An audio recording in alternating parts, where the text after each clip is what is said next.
think that we have reached quorum. I know Anne is still trying to go. I see Anne's name up there. I think she's maybe made it. Yeah, I don't know, Anne. For some reason, this one for me doesn't have a repeat one. So maybe it's slightly different than last month. Anyway, we're here now. We have quorum.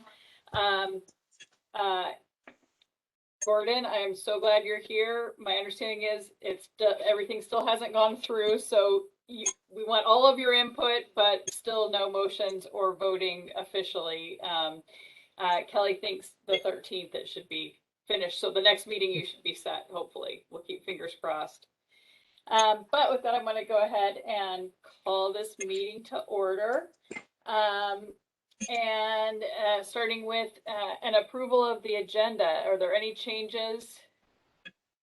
Oh, hopefully you see what Kirsten just wrote in the chat, that we're, as long as everyone's okay with that, we're recording the meetings, which then goes along. We still get our minutes of the highlights, but we also have the full meeting if we need to review. So if you would rather not, let us know. Otherwise, that's what we're going to do.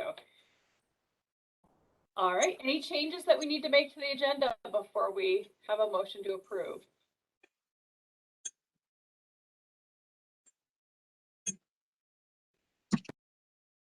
Hearing no changes, can I get a motion to approve the agenda?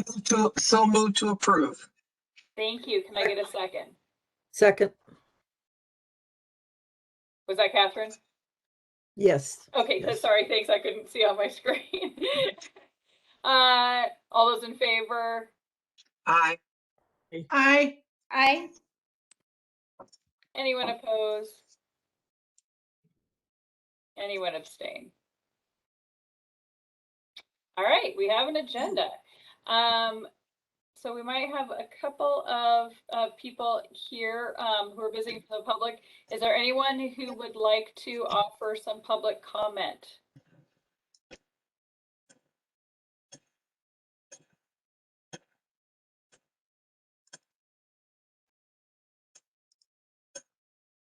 Okay, not seeing any. We will move on to the approval of the August meeting minutes. Any changes that needed to be made in those? If not, if you're glancing over it, if after you've glanced through it, we can get a motion to approve those minutes. Move to approve the minutes. Thank you, Councilmember Wilkerson. A second? Second. Thanks, Catherine. All those in favor? Aye. Aye. Just for future, if you're approving minutes, if there is no changes on you don't have to go through this motion. If nothing changes, then it just goes through. I would do Robert's rules. Gosh, Bob, we've always approved them. And then it's written in the minutes that they were approved. I mean, I'm okay either way. I don't really care. I was just saying. Yeah, no, that sounds much easier. No changes, they stand as written. No, that's fine with me. All right. So the first piece that we were going to do, and I'm not sure if I see Maren here, are we going to have the education with the overview of the housing action plan? She is jumping on. She didn't see the web link, so she should be here shortly. Oh, got it. I think she just started popping in. Okay.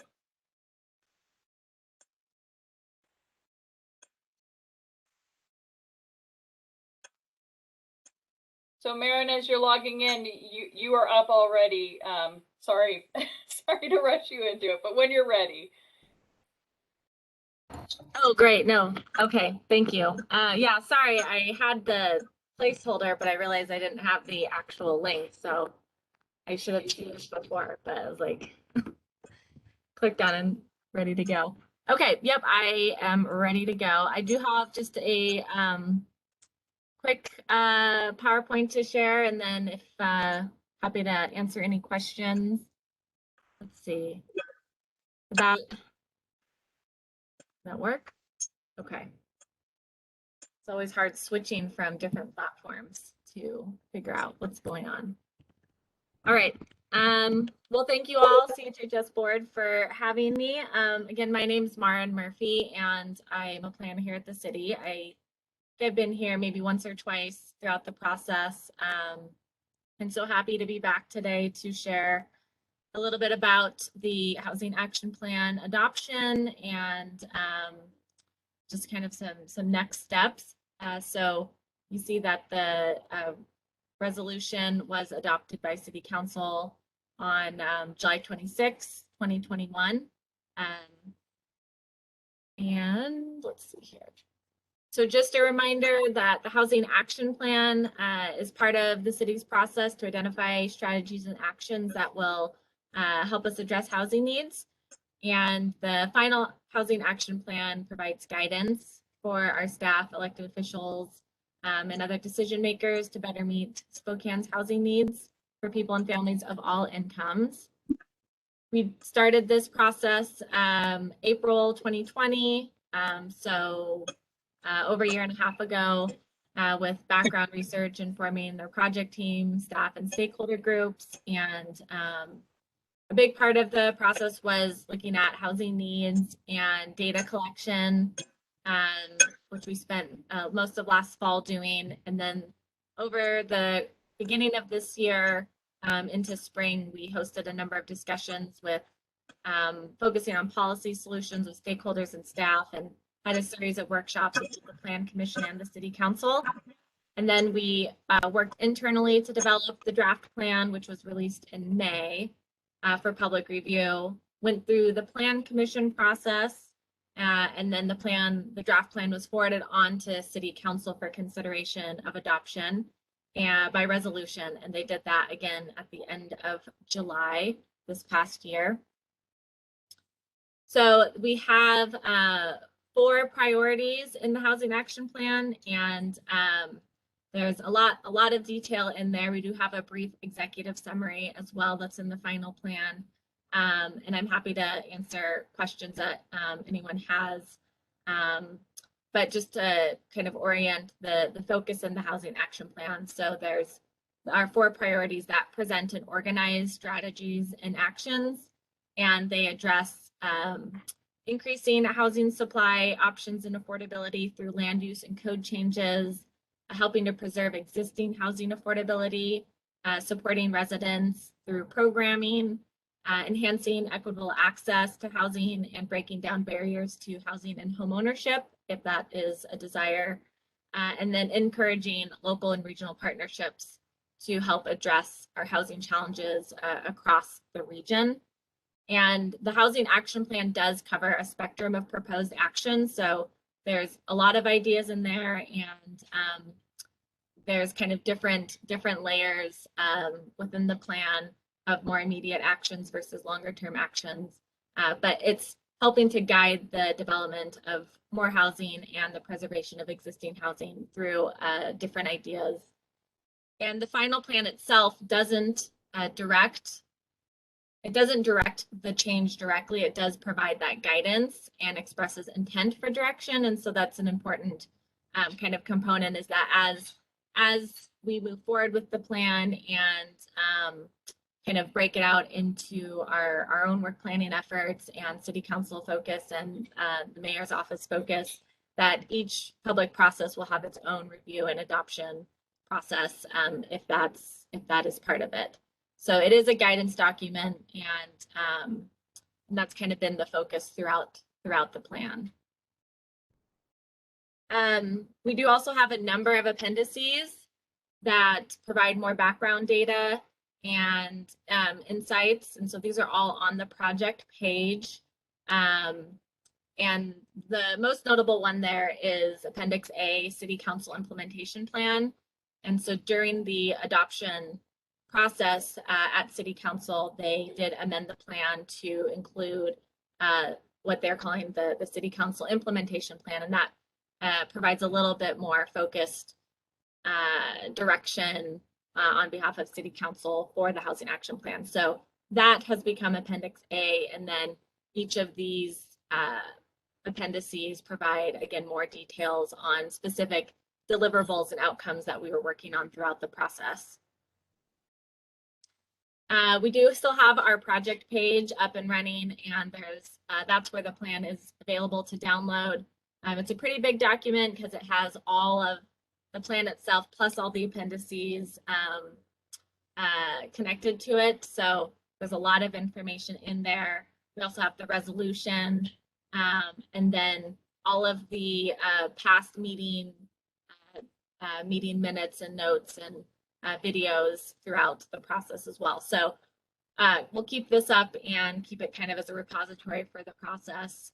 We did also just release a blog post.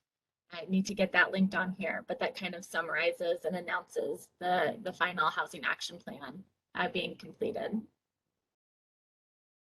So the next steps for action, we've been working on a lot of housing initiatives over the last few years, and the housing action plan again provided the opportunity to further focus attention and look at some of the key initiatives and get feedback from the community and stakeholders on how we can address housing needs. So the next step is to really move into that implementation action and further identify the key priorities and short-term actions that we can really start doing to help make an impact on housing needs. And also another part of the plan will be, or the process, of course, is ongoing monitoring and evaluation to keep data up to date. The census data for 2020 was just released, so our department overall has been starting to comb through that. But as we look at continuing to monitor both community data as well as market data, just acknowledging that data continues to change, and so we want to make sure that we're incorporating that and considering that as we go forward. The housing action plan was the most recent data we had included in the plan was through 2018. So we know that there's sort of a lapse or a gap over the last couple of years, certainly with COVID. And so we'll kind of continue to evaluate data as it comes and sort of see what trends and how that impacts housing going forward. And then just a couple of things to sort of draw attention to around the time that the plan was adopted. There was a couple of focus areas that the city released. And so one was the mayor proclamation for housing emergency. And so that proposed more than 24 priority actions that the city can move forward with administratively and in partnership with the city council. And they're really trying to focus on things that are achievable this year and might be helping the city move forward into other strategies. So there is I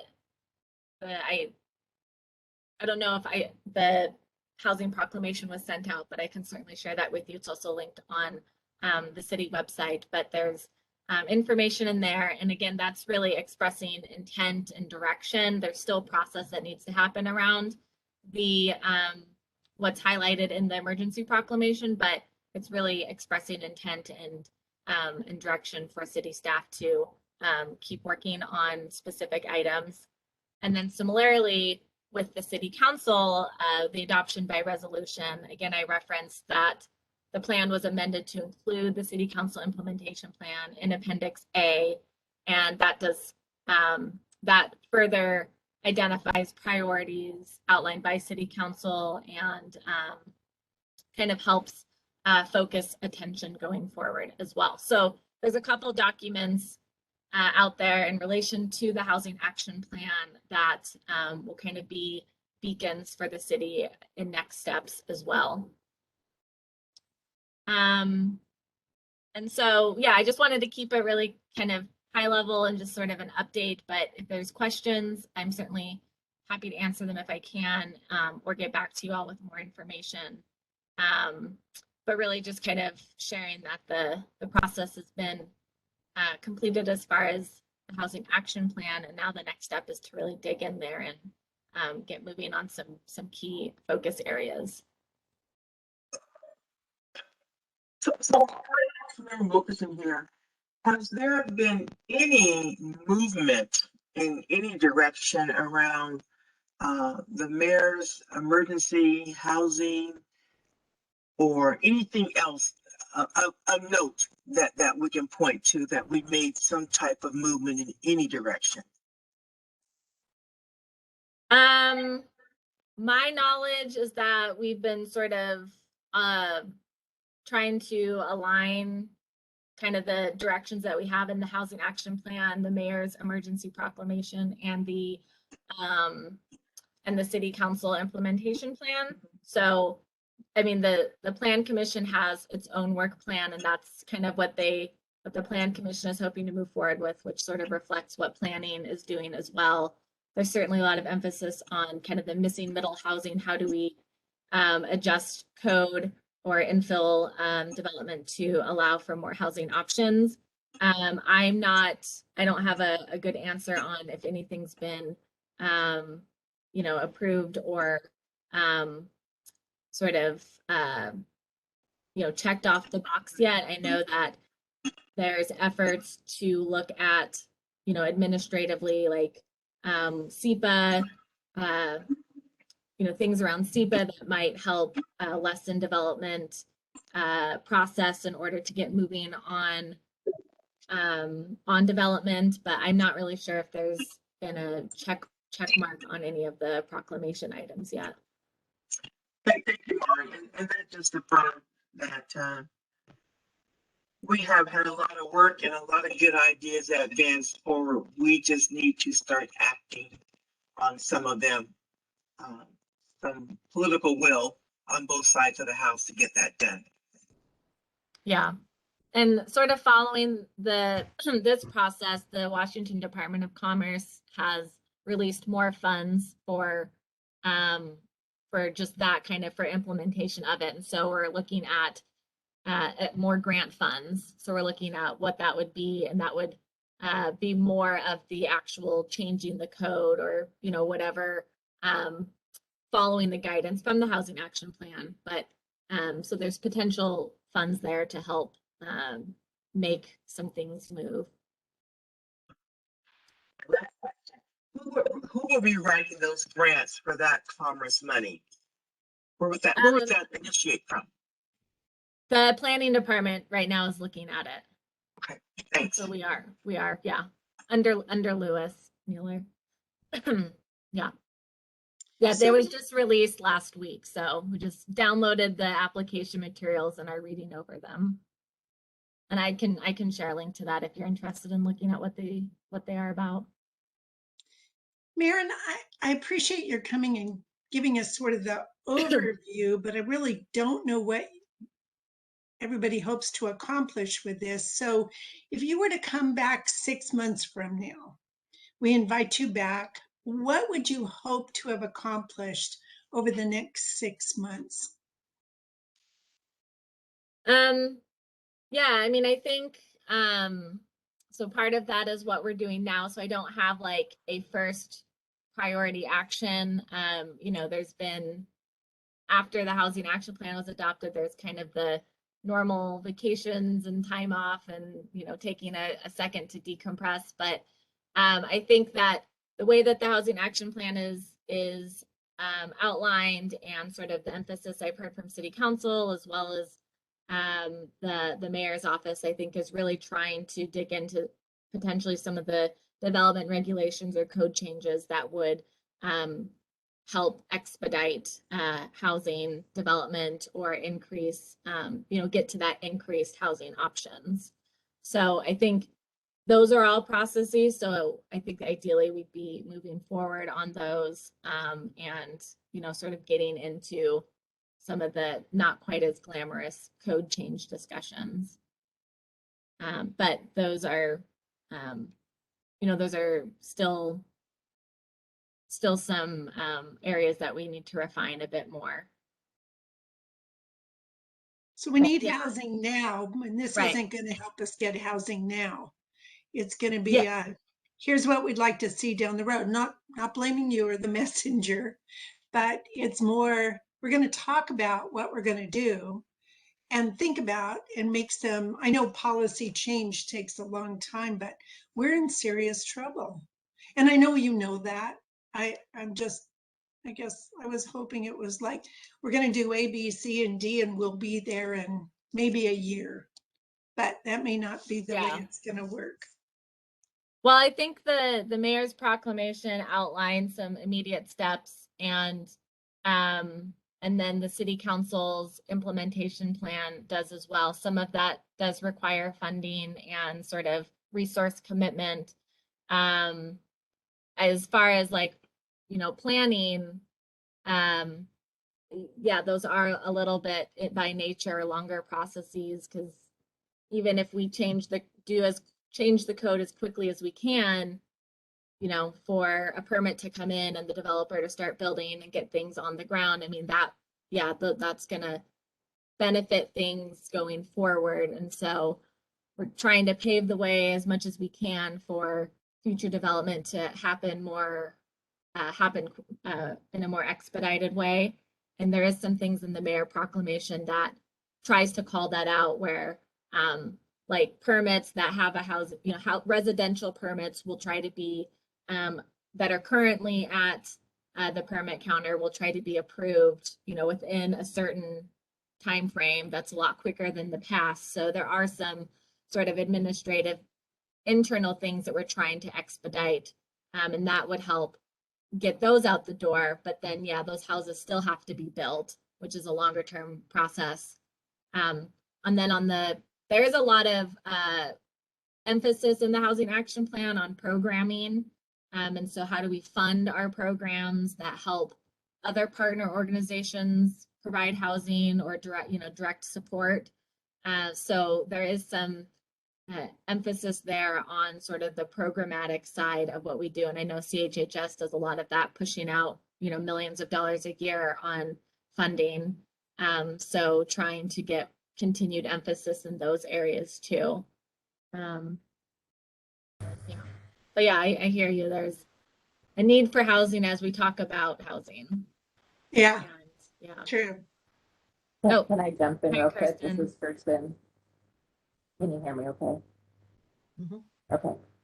So to what Maren was saying, there is a process in place where we're trying to kind of categorize, just as Maren described, what would require a policy change? What can we do internally right away to help with process to,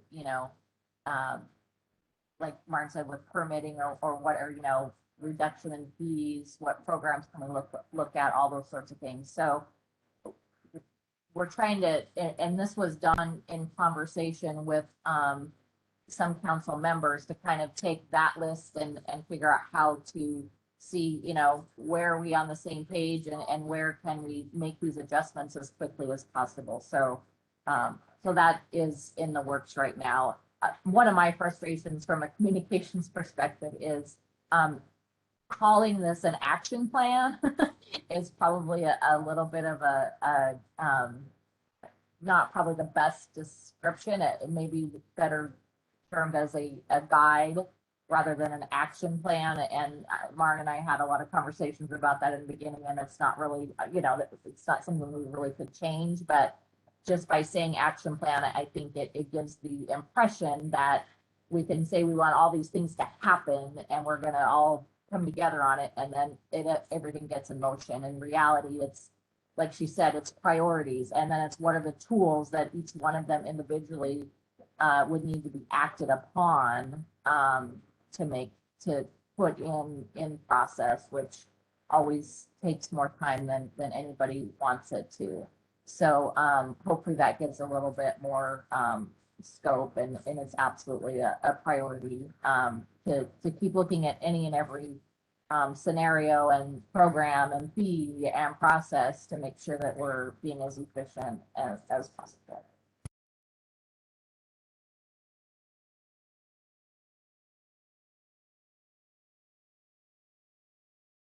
Thanks for joining us, Maren. Any more questions? And could you put the link in the chat to get to that that site so people can navigate there.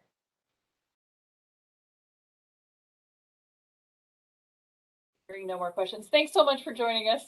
Sorry we had you log on and Yeah, then no, that's- immediately get going. It's but fine. I really I figured appreciate it. as soon as I got on, it'd probably be a pretty quick jump into it. But yeah, I put the link to the project page there.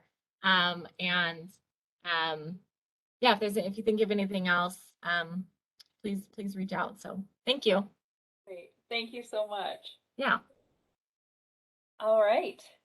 Moving on. I'm guessing this will be, George, a substantial amendment for the action plan that we just approved. Yes, it is me, and yes, you did just approve this. So I'm going to go ahead and share my screen here really quick. We haven't done this for a while, the monthly update, so you've And been George, doing good, George. do you mind, especially since we're now videoing it in the event that either we have newer members who don't know what we mean by substantial and why these are substantial but common, and also because it's being videotaped, so others might be looking at it. Just kind of go over that background a little for us, please. Yeah, absolutely. Thanks for calling that out, because the word substantial usually causes some panic when I mention that to folks. So substantial, just effectively what it means, and of course this is HUD federal language. What it means is that we've just made an adjustment to our allocation of resources that differs or provides greater clarity to what we originally submitted to HUD. So what we're going to cover in this substantial amendment is on the clarity side of things. So oftentimes when we submit the action plan, we don't know exactly the project that we're going to fund. And that sounds like we don't know what we're doing, but it's actually a strategic way of being able to adjust to urgent community needs as they present themselves. So yeah, this is a substantial amendment to the 2021 annual action plan. So effectively what it is, if we either cancel a project or add a new project or clarify a kind of vague project, then we want to make sure and reach out to the public and let them know what the intention is. So the 2021 action plan was the one that was just approved by this board at their meeting last month, I guess in August. So this is our plan to HUD for how we're going to spend the funds. So I think sometimes one of the things that gets missed in these documents is they are plans, but they're also more than anything, they're almost kind of a hybrid between a plan and an actual like funding document. So when we say the action plan, what we're doing with HUD is we're effectively telling them how we intend to spend funds. And then there are narrative bits that go along with it. But the key to all of this is, what do you intend to do? How are you going to do it? And does the public know where these projects and resources are located? So we've already kind of covered why we amend, and I'll go into a little more detail on the scope, the location, beneficiaries of this project, and the partnership that we've identified here. Citizen participation, we're opening this up and we want the citizens to review and become familiar with the project. We allow for 30 days for public comment, and we want to have everyone be included in that public comment and citizen participation process. What we're looking for is, are the projects and the needs that we've identified, are they consistent with the needs of the community? So that's where we would like to see the feedback. Is this accurate? Are we missing anything? Are there other projects? Are there other ideas or needs that exist within the community that that we're not aware of? Okay, reasons to amend. There are a bunch of different reasons why we amend. This one, it's because we did not clearly identify a project location when we submitted the plan to HUD. So here's what I submitted to HUD. This is the placeholder. So this is the Perpetual Housing Acquisition Capital Improvement Program. So this is something that the board has allocated funds through in the past. And this has been something that I've used as kind of a placeholder the last couple of years because these are really capital in nature projects. So, so the location description, the planned activities, everything that you see here is exactly what I put in the 2021 annual action plan. The allocation that was identified at that time was unencumbered or unobligated CDBG funds in the amount of $931,378. So what we're proposing to do in place of this project with those funds, or the majority of those funds, is to fund a young adult shelter. So this has been a community priority for some time, something that our providers have been asking for, our business community and social service providers have been asking for. And we finally got an agency that's taking the lead on it. It's moving along. And so that is Volunteers of America, the Young Adult Shelter, and we're proposing to allocate $750,000 towards that project. The project itself is located at 3104 East Augusta Avenue. So this is over in the Chief Gary Park neighborhood. The project will be rehabilitation of an existing facility. So for those that are familiar with the area, this is where the Spokane Regional Clean Air Center used to be located. So Volunteers of America has obtained site control through other funding sources to be able to acquire the property and convert it into a youth homeless shelter. In addition to the remodel of the existing footprint of the building, they're going to be adding on just over 1,100 square feet to bring in some restroom and kitchen facilities there. I'm in the process of completing, because this is greater than 20% of the building's footprint, it elevates the environmental review up to environmental assessment. So I'm in the midst of trying to get all of that work done. That's an additional layer to some of the requirements that we have to do. So I'm well into that process as part of this as well. So here's a map of the location. One of the things that we need to do when we do an environmental review is look at the location of the facility. Are we putting it near toxic hazards? Are we putting it near airport influence areas? Are we putting it near flood plains, etc.? So what you're seeing on the screen here is the blue dot off of Augusta. That pin right there is the building location. So you'll see it's just to the west of Spokane Community College, and then just east of Chief Gary Park. The location is really excellent, given the proximity to the Central City line, the community college, and Volunteers of America is in the process. They actually have site control of almost an entire city block just to the south of Mission Ave there, where they'll be building Crosswalk 2.0.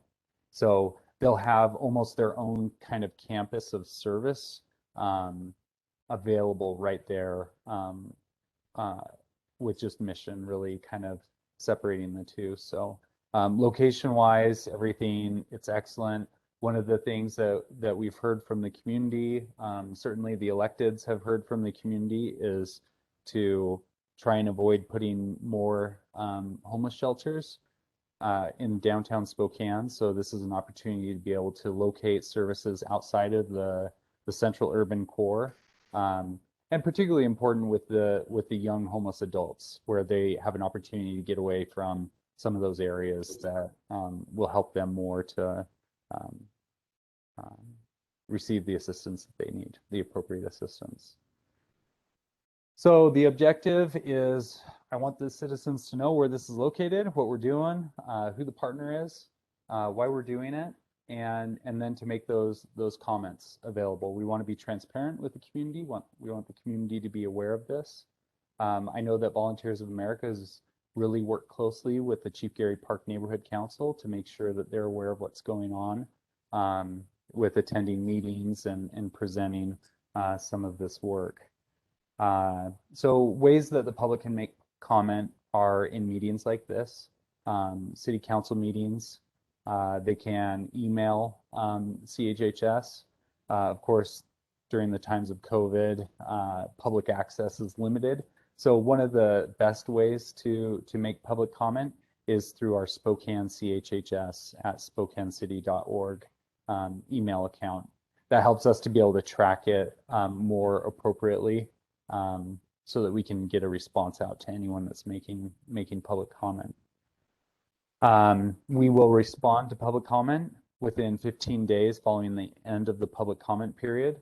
We will receive all public comment and as part of that, ensure that those that make comment receive a response. So public comment period starts today as soon as we open that, and then it will end on Monday, October 4th. And then we'll have response to any public comment no later than October 19th. So I will provide an update at the October CHHS board meeting in the event that there is public comment that's received that time. And I think that's that. One thing I did want to mention, since Kathleen's on the call, is this is really a phenomenal partnership that we have with both Volunteers of America and the county.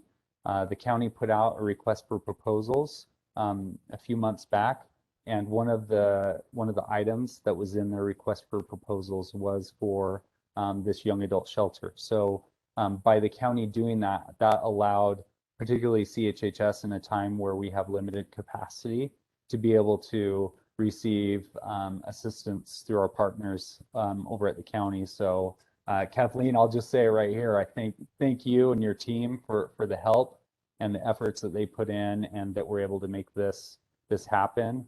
This is a community need and priority, and we're super grateful for the county team and all their efforts to make this happen.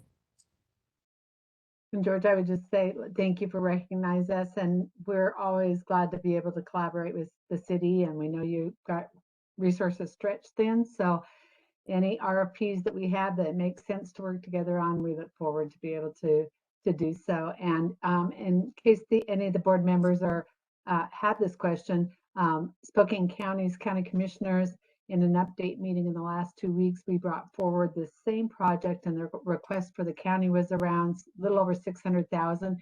And the Board of County, or I should back up, our Housing Community Development Advisory Committee approved it unanimously, as well as our other affordable housing projects. And then we took it forward to the commissioners, and they approved us to continue to move forward with an agreement for the 600,000, also for rehab purposes for the same project. So, and the county commissioners also, I think, put around 200,000 in CARES Act funding into the purchase of the property as well. So Spokane County is definitely on board. Thank you. That's great. What a great collaboration. And I'm so excited about the project. Such a great location for this. I know we've been talking about this for quite some time. Does anyone have any questions for George or Kathleen? Yeah, I've got a question for George. This is Jerry. Yeah, this sounds like this is really fantastic. VOA does such great work.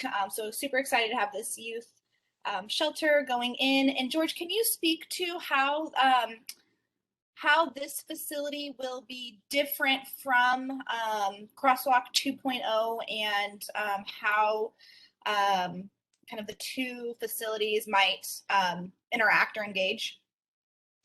Yeah, great question, Jerry. It's going to be more of a shelter base, shelter and day center in a way, with much more capacity than the existing Crosswalk has. So they'll have an expanded footprint. They'll have expanded services available within there. Crosswalk 2.0 will be more of a permanent housing and services based and less of a shelter emphasis as it has now. Okay, thank you. Yep. I've had educational classes in the past, so this would be great with a college right there. Any other questions? I think another thing, I mentioned it, and I'll just say it again, that right on that central city lines, though, we're not isolating them either. So there's still a lot of transportation access there. So George, is our action to both open and close, open for public comment for 30 days? Yes. And then we'll get a report back out after it's already closed at our meeting. Yep. Can I get a motion to open this for public comment for the next 30 days? Barry so moves. Thank you, Barry. Can I get a second? Thanks, Anne. Any more discussion or questions? All those in favor, raise your hand or say aye. Aye. Aye. Any opposed? Anyone abstaining? Okay, great work, everyone. This is really exciting to see this project moving forward and moving forward in the way that it is. Also with this collaboration with the county. It's awesome. I don't think we're going anywhere. I think, George, you're doing the next thing too as well. Is that right? Yeah, you can't get rid of me. All right, let me share my screen again.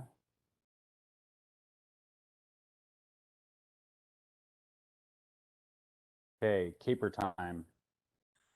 So those that aren't familiar, what this is, the caper is the year-end report effectively for our CDBG, home, and ESG funding sources. So what I'm reporting today is the 2020 program year. So this was July 1 of 2020 through June 30th of 2021.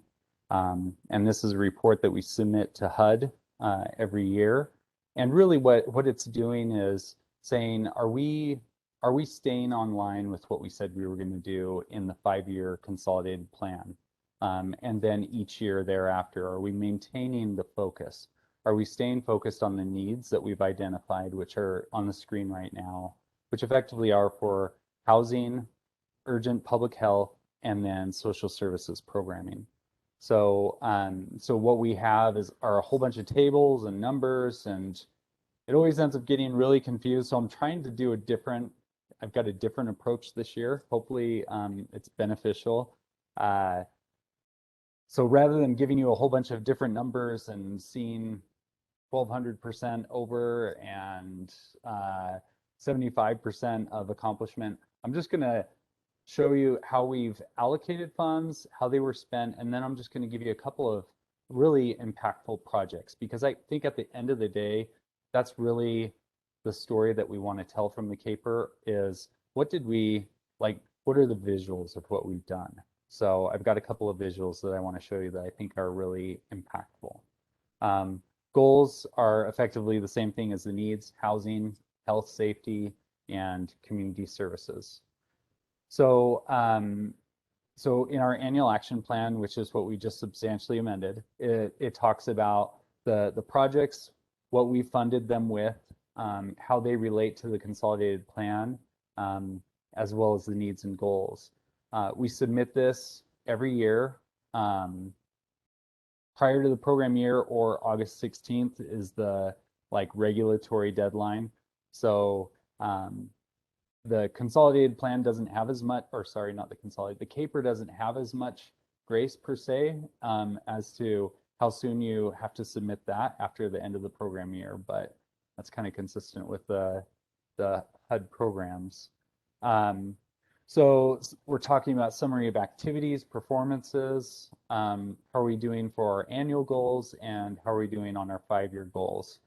This caper is submitted annually, 90 days after the end of the program year, which sounds like a lot of time, but it's not when you've got to do all the data cleanup and everything else. I saw Daniel on the call here, and I think he could probably vouch for that as well. So really how this all relates, you've got my universe of planning here in front of you now. So what we have is in the green, the consolidated plan. So every 5 years, we take this big holistic look at the needs within the community, how they changed over time. And then each year, how are we addressing those needs that are identified within that 5-year plan? And then the CAPER is the annual report that really ensures that we're both implementing what we said we were going to do, but that it's also consistent with what we said we were going to do in our 5-year plan. And then we've got our citizen participation plan that relates to all of these documents that we submit to HUD, where we want to make sure that we're getting feedback from the community.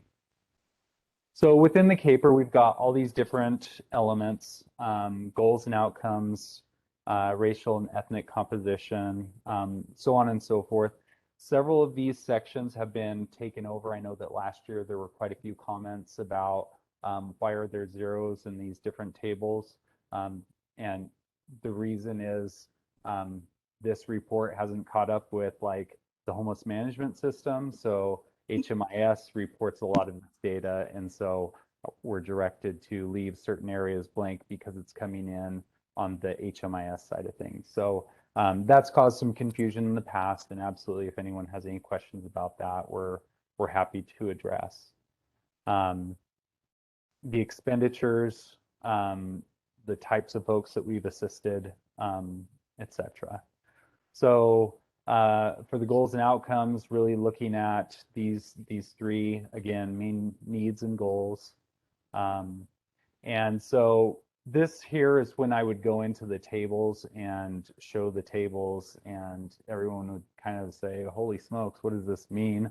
So instead of that, I'm just going to talk about some of the programs that we've done. So we fund and support each of our community centers. So the Northeast Community Center receives an annual allocation from CHHS to cover operations for that center. The East Central Community Center, or the Martin Luther King Jr. Center, receives allocations from us to maintain operations at that center. Little known Southwest Community Center, that's over by Coeur d'Alene Park and Browns Addition. It's primarily a daycare and early learning center. Receives an allocation from us to provide that type of programming for low-income individuals. We've got the West Central Community Center. We've got partnerships with the YWCA for their domestic violence programming, and several other partners out there. We spend a fair amount of resources on social services, but really the bulk of our spending is on housing and public facilities. So I'm going to list off a few projects here that we funded and just reflect back on, particularly those who have been in the either the RFP committee or on the Affordable Housing Committee. The first one's the Carlisle. So the Carlisle is an affordable housing project in downtown Spokane, originally built as a hotel. The building has been converted and had significant investments over time. They've received capital funds through the state to make sure that each unit has the appropriate facilities for being able to cook, have air conditioning, have the appropriate bathroom amenities, etc. That's a project that we invested just over $800,000 into as part of that overall rehab. The Rose Apartments over in East Central. This is a building that we actually lifted off of the ground, put it on a truck, and hauled it across the block and put it on a new foundation. The East Central Dental Clinic on the East Central Community Center campus. This is a partnership with Chaz, a building that we built. We invested $750,000 of CDBG dollars into the construction of this new facility to provide services to low-income residents in the Lower South Hill and downtown areas. Proclaim Liberty, an early childhood center up in the Perry District on the Lower South Hill, a new center that I believe it expanded capacity of ECAP spaces by 25 a desperate need in our community, and right next to housing, a project that we've invested heavily in, the land acquisition as well as the construction. Habitat for Humanity, acquisition of derelict properties for the improvement and allowing low-income home buyers to enter into home ownership where it would otherwise be impossible. The SNAP single family rehab program that's out there keeping people in their homes, fixing the roofs, the essential repair program that's out there, fixing the flooring that goes bad when the hot water tank goes out, putting up ADA ramps so that folks with mobility issues are able to stay in their home. These are just a few of the programs that you all support and this department supports, the city supports, that are so important to our community. And kind of a story that, darn it, we just don't tell enough. But it's incredible. I'm going to show you, actually, I'm going to jump off that for a second, and I'll show you some pictures that I took recently of a tour with Habitat for Humanity. So what you're looking at now, hopefully. Can you see the pictures? Okay, let me stop sharing that, and I will share this.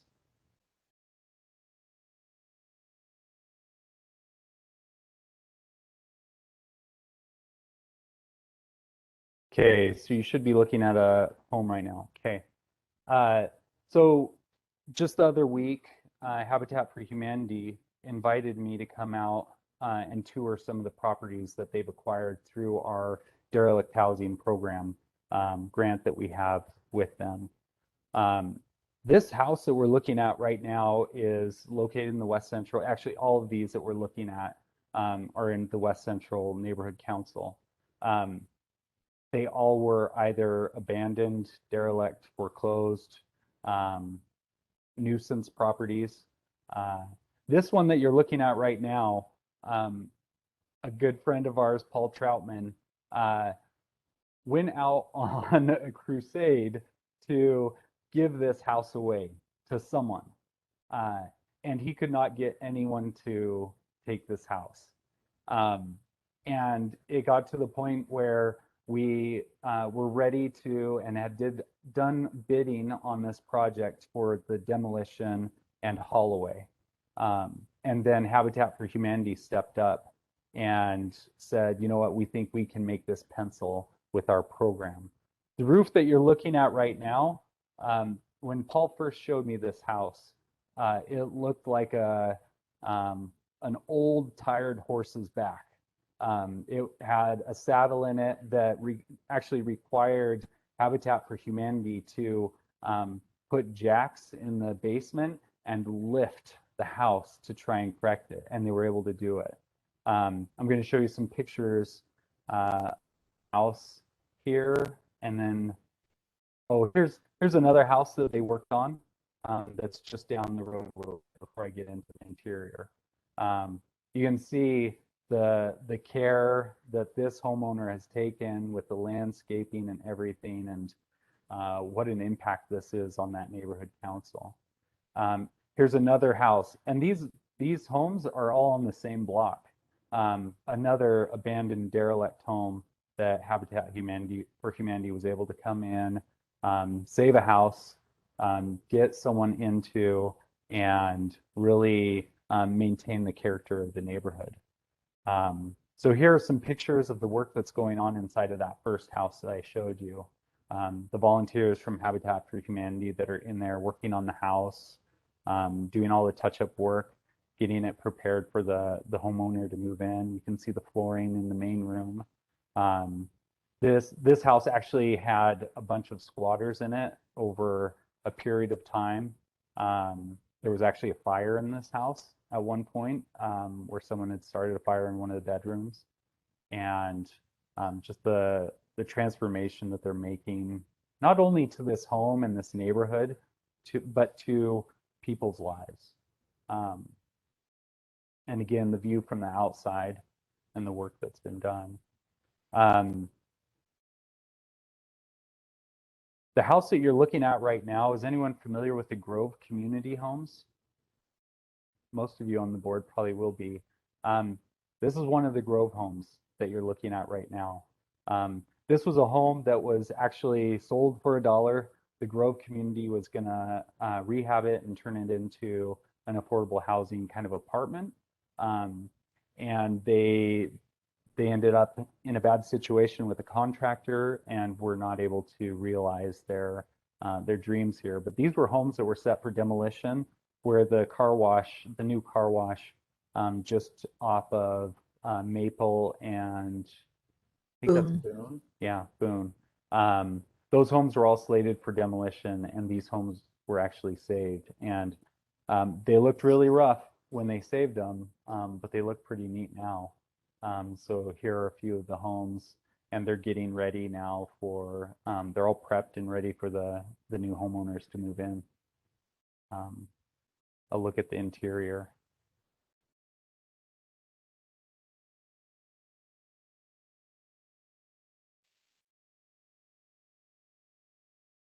And then these two were right next to each other. Before Mayor Woodward took office, I took her on a tour to some of the projects that we fund with CDBG.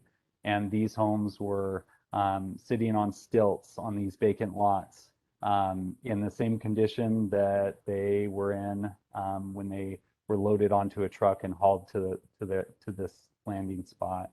And now you can see what an incredible asset this is to the community.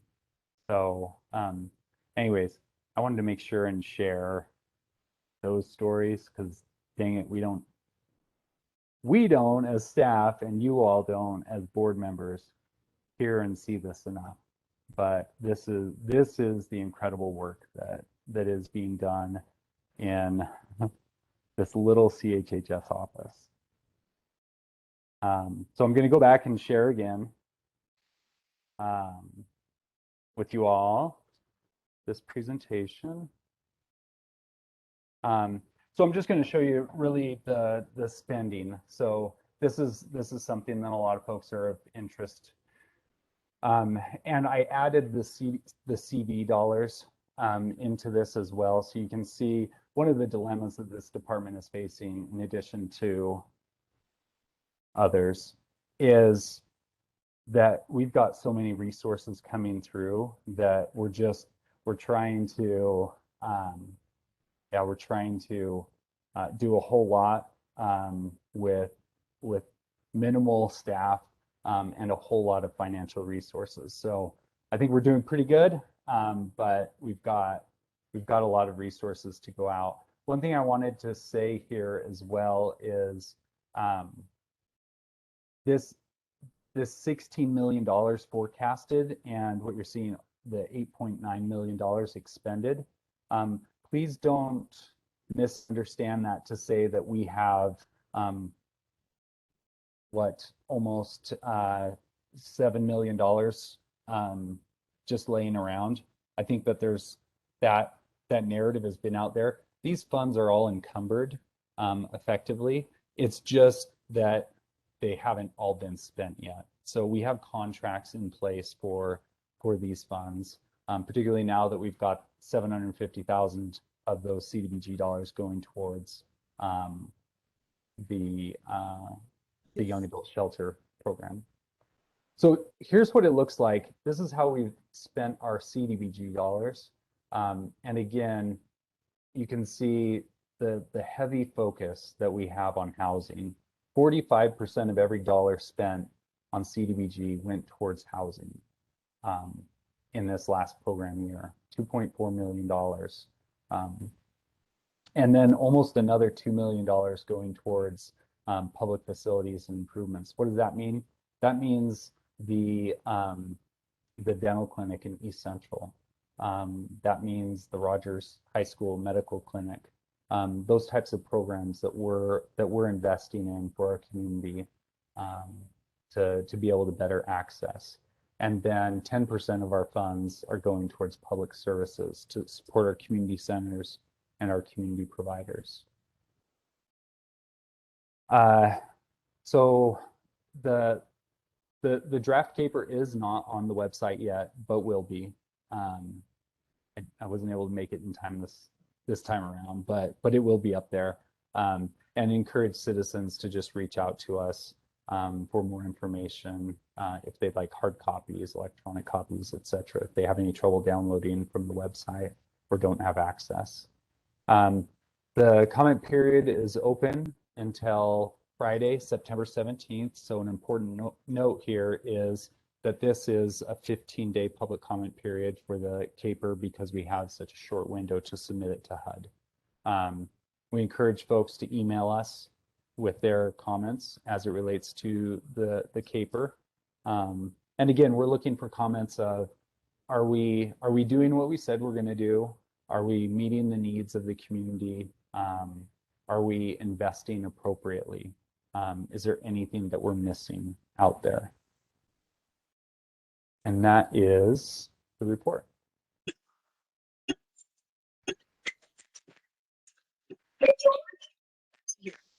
Yeah. I just want to question the amount that was spent on the administration and planning of these dollars coming in. And I guess I have to ask the question with the challenges in the staffing. Did we expend all that money? Tell me how that would work if we did not and not meet our obligations as required by the funding source. Yeah, good question. So the planning and admin cap for the CDBG program is very unique in that it's got a cap of 20% of the total funds. So it's a very well-funded program. If we do not use that full 20% that we're allowed, then those funds they go towards other projects. So they're never lost. They're never, they're just effectively reallocated towards other projects as they present. So right now we've got a lot of cost savings as a result of staffing. I guess the good news is that allows us to allocate a few extra funds to the community. It just means that my hair keeps getting thinner and grayer. Thank you. And when you really come up with that number, what needs to be reallocated to the community, I think we'd be interested in what that amount really is. Yeah. Thank you.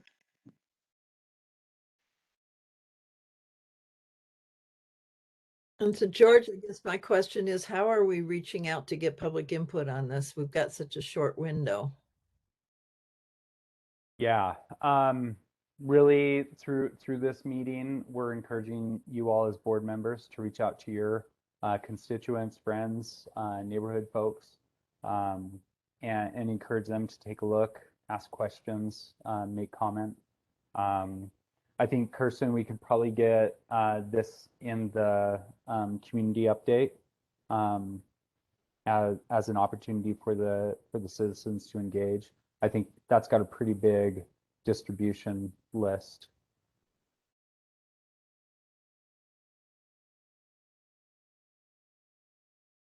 Thank you.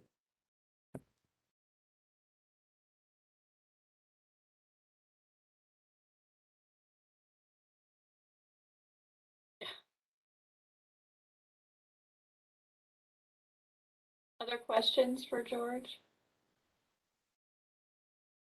I did thank you for showing us the progress of those houses in West Central. It was nice it's always nice to see things that are coming to fruition that we worked on often a long time ago. So thank you so much for bringing those. Yep. And I remember when I think Habitat for Humanity was pretty intentionally doing things kind of clustered like that to have a bigger impact in the neighborhoods. Rather than picking and choosing derelict houses from across Spokane. If I remember from their project, they were pretty intentional about wanting to have more of an impact by addressing more houses in one area, which I think is great. Question, I'm sorry, Adrian, I'm gonna get you back on track. So going forward, we got the young adult shelter.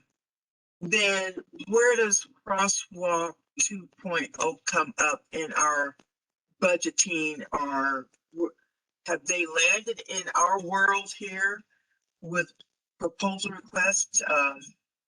Just give me some insight. I know there's been a lot of chatter about that project is in jeopardy. And so I was just wanting to see what you had on it.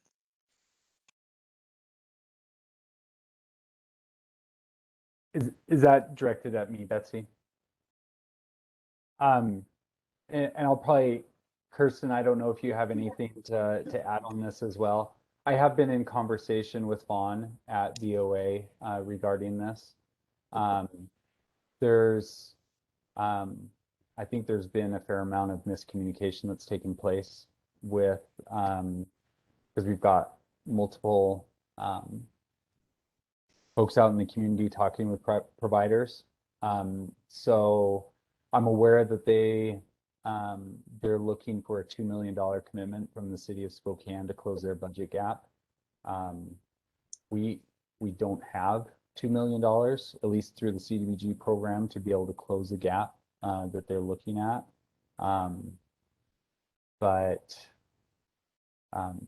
Yeah, I've been in communication with Vaughn.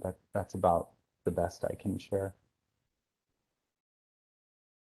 I don't really have much more to add, except that same thing is that I think it's a project that there's been various conversations around it, and it's kind of trying to figure out the left hand, trying to figure out what the right hand is doing, vice versa.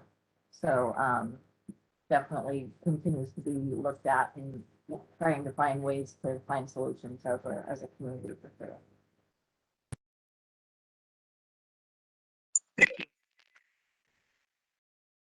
So, with the Cape George, I'm looking at the agenda. Are these two separate actions that we need to do as far as opening the public comment and then approving the final draft, or can that be one motion?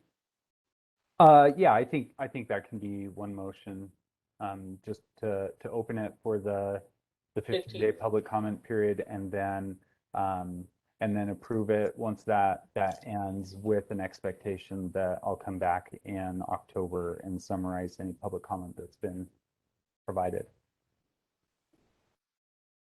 Any other questions for George, or a motion to open for public comment and approve the final draft submission? I so move. This is Anne. And I'll second. Thank you, Anne and Catherine. Any more questions or comments? All those in favor? Aye. Aye. Any opposed? Any abstain? Great, motion passed. Thank you so much. And thanks for taking the time to walk us through that and unpack it for us, George. That was great. All right. So next on our list is talking about, as we've been talking about, board recruitment, and we've done some work about around identifying new members. One thing I'd like to say is, just so we're all clear on what gaps we have. We currently have 3 vacancies. We had already had 1 vacancy when Dylan stepped down.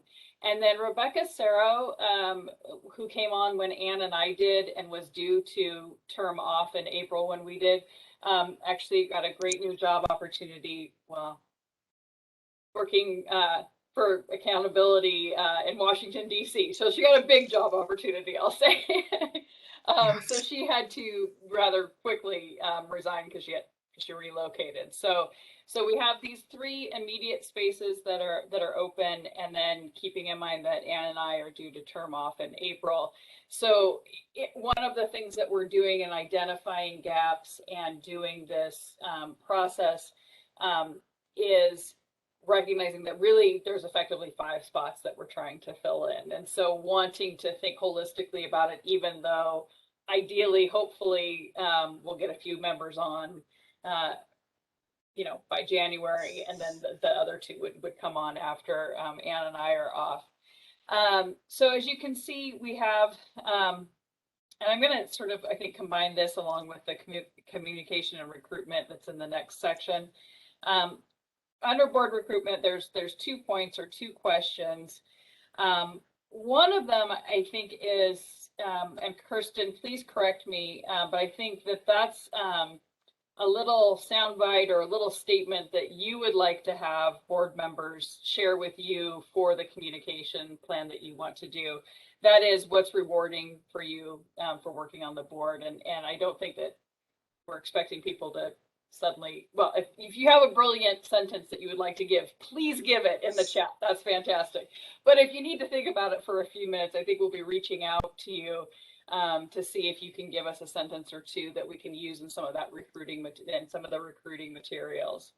And then the other piece of it before we get to the communication plan is this question around who we want to recruit. So the executive committee a couple of weeks ago identified what we thought were sort of some high priority gaps currently or that are upcoming with those of us who are stepping away or terming off.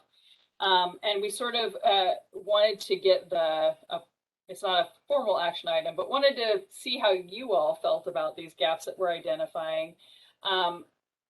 That said, we're not limiting our recruitment. We don't have set spots for these things. So we're not limiting our recruitment to people who fulfill those particular roles, but rather we wanted to sort of identify, boy, these are things that would help make our board a bit more well-rounded, right? And the things that we came up with, always with a lens of looking to have a diverse board and making sure that we're looking to have the voices of folks who are often underrepresented in these boards. The 3 areas that we were talking about was education, whether K through 12 or higher education, but just sort of education broadly. I would just say that our discussion, we were sort of suggesting public school system or the community colleges would probably be the priority for people coming with a particular lens, but education in general, and lived experience, and then the third would be someone who is familiar with banking or real estate, or especially since so much of what we're doing keeps moving towards housing, affordable housing, and building affordable housing. So those were sort of our suggested shout outs that we would call out, while still inviting people who don't feel like they fit into one of those roles to apply nonetheless. Any thoughts about those areas of emphasis?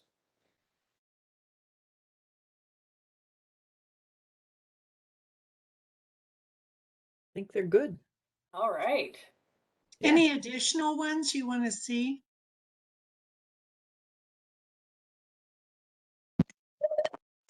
Nothing comes to my mind. Anyone around childcare that bring that expertise? Childcare? Yeah. I mean, that's kind of that window that we keep kind of studying in that arena. There will be more emphasis on that, and there's been lots of money being funded, so I can see us as a city being asked to partner in that arena. Okay.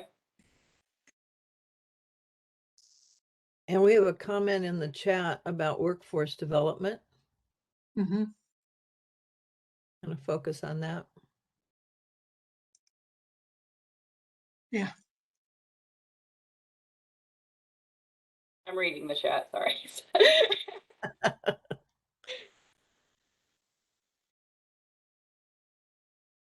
So I will comment, Gordon, I think it'd be a great idea, and you can talk, Gordon. You don't have to not talk, but we had that committee before, and then it was taken away. I want to make sure that hold on, to be clear, the money was taken away. I mean, it was, the committee had like a little budget line, and the money was taken away from our purview. So when we say taken away, well, but the committee was disbanded. There was, the money. Yeah, Gordon came on, Diane was really involved. They were like, no money, you you can't have that committee. Correct, Gordon? You're muted.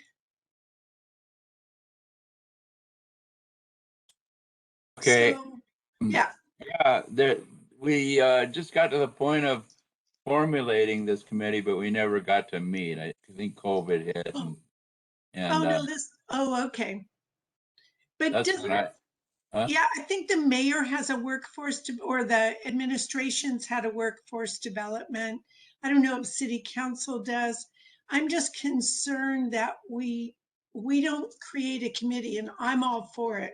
There's a real need for it, but we don't create a committee with everybody else's committee. So, so we had that conversation about duplicating services. And how could we complement if we had this committee? What is, you know, we don't want to just have a committee for the sake of having a committee, and something that actually does something. So the research I've been trying to do it with the Workforce Development Council and Mark Madkey, and possibly getting Kevin Williams from WorkSource involved, is how can we complement what they do, even somehow work together and complement each other, I guess. You know, what's the purpose? I mean, what was the purpose in the past if you had this committee? I don't know much about that. I don't know how it fit in with all that's going on with housing and you know, all these other projects going on. You know, I wouldn't imagine this would take up a whole lot of time in this committee. You know, but, I think it'd be exciting.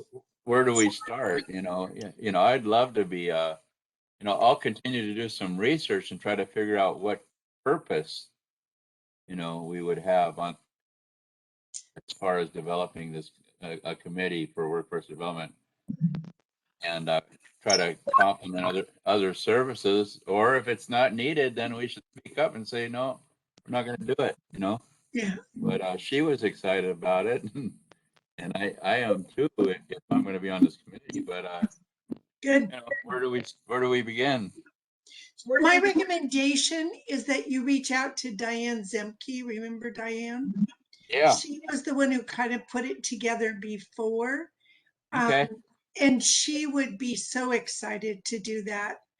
Okay. And the two of you, and she knows, I mean, the chair could appoint an ad hoc committee to look into it if she wanted to, but Diane would be a good one to reach out to. If you don't have her information, I can send it to you. Yeah, please do. Okay.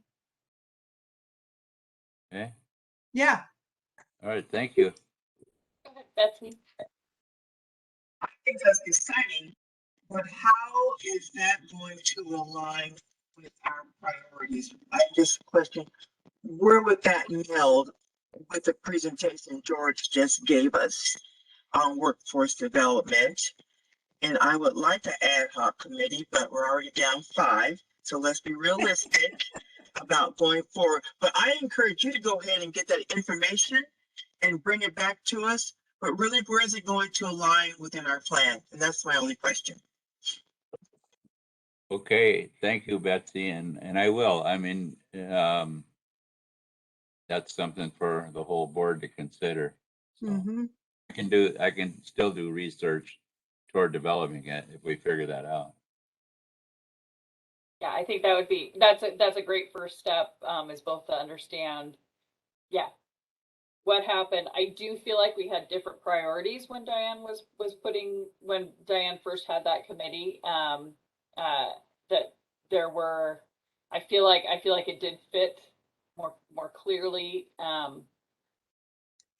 in a previous plan, but we're all talking about recollection. So I would talk to Diane and get the scoop, and then we can go from there and be thinking strategically about that. Thanks, Gordon, for continuing to pursue that. And I know that's actually what brought you to the board in the first place, was that focus. So yeah. At the same time, I'll just continue to try to sit back and learn so I can contribute toward the, existing priorities are, so. Oh, Anyway. and you always Right. ask such great questions, so we definitely appreciate that. Not very often, but I try to make it meaningful, so thanks. All right.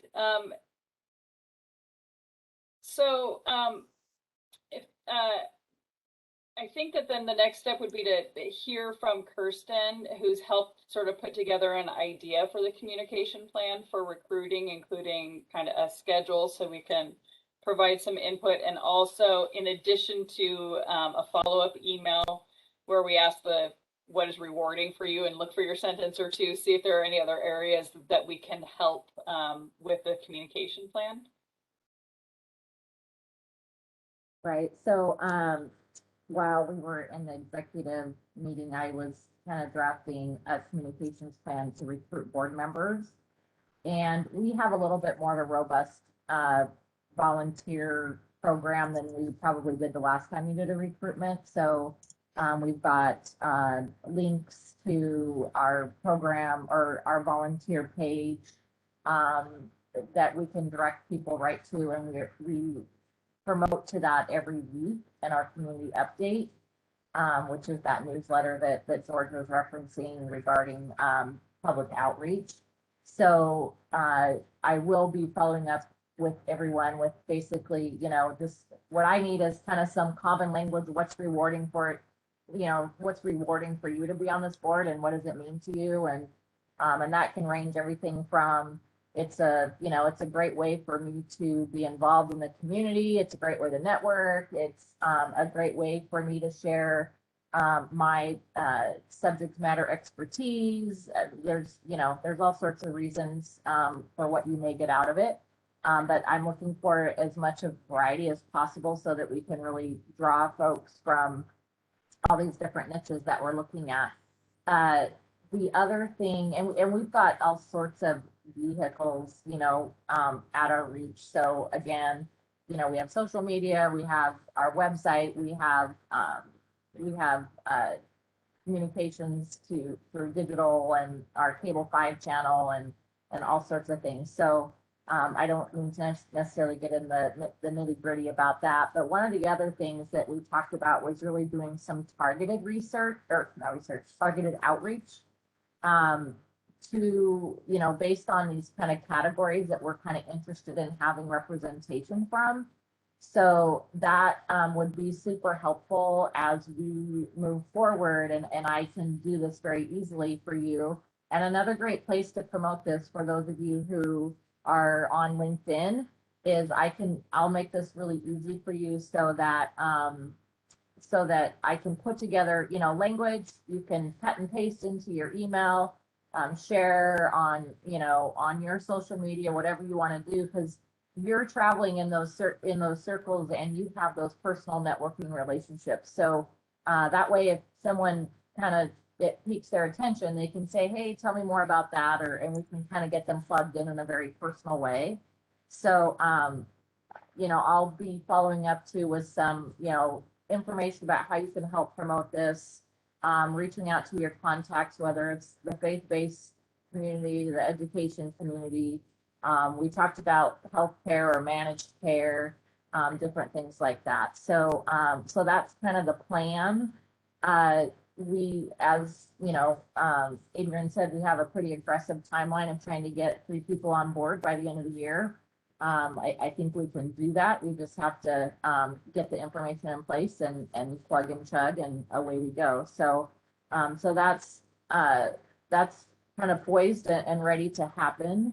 But it will require, we do ask that, any effort you can give behind that in terms of providing your experience and the benefits you see in it, and also just reaching out to your circle of folks, or your circle.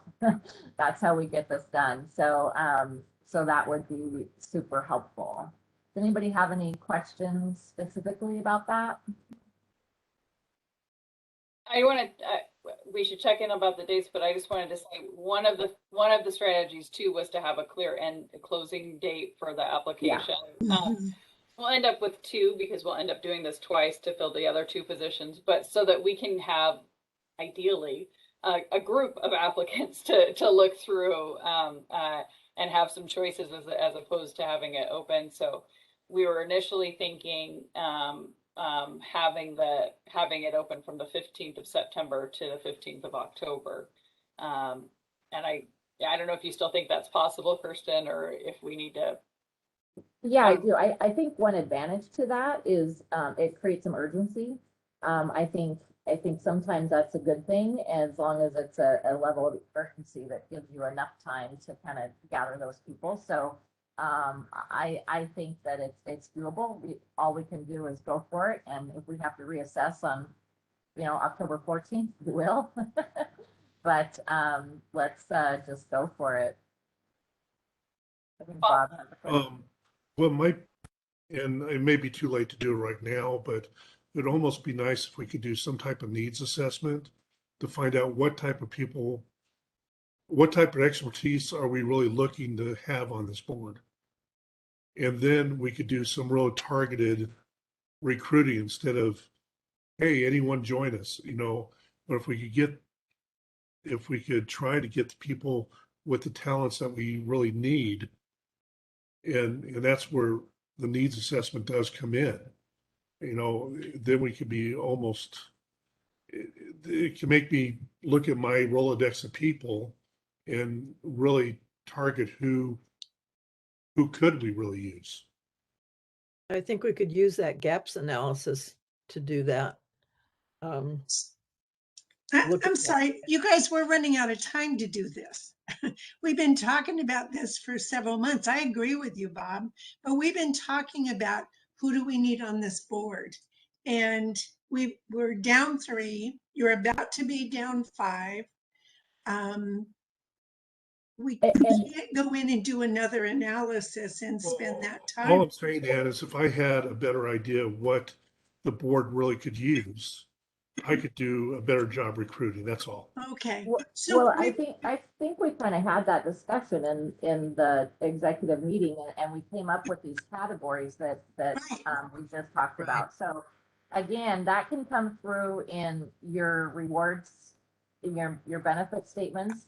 And when we do that promotion, we can talk about, someone who's in the financial, industry that has, a passion for affordable housing or whatever that may be. We can create some of that messaging for you guys to use. So as we promote this. Well, in the gaps we used to have, we had Adrian and Rebecca, but we used to have the public schools. We had somebody from the public schools here. We learned so much about the issues with kids.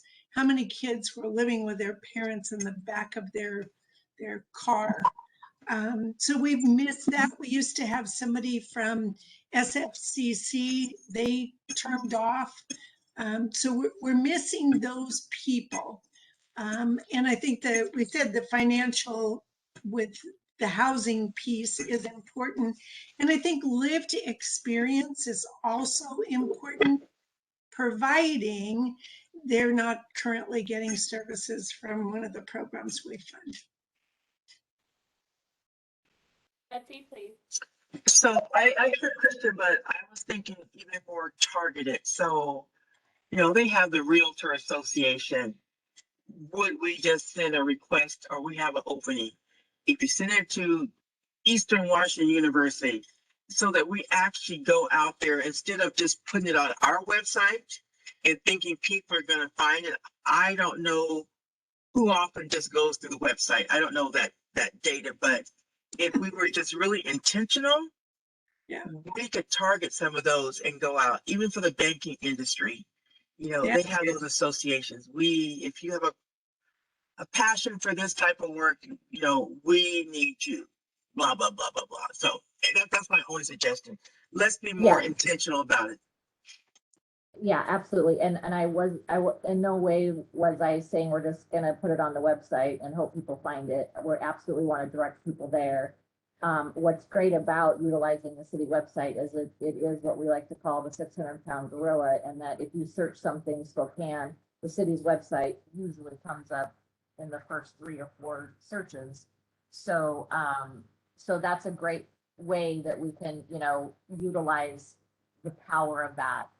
But yeah, that's what I'm relying on you folks to do. When I send you the email with, you know, what I need and kind of the requests, I'll outline that for, you know, what are the groups you belong to, or who do you know that belongs to those groups that you can forward that information on to. If you can send that to me, I will make that outreach, but I don't, you know, I need a little bit more direction, and that's where I need just some assistance in doing that. So I would say there's not necessarily anything off the table, and as much as you can do, and then if you can't do it, but you can direct me to do it, then that's how we'll get it done.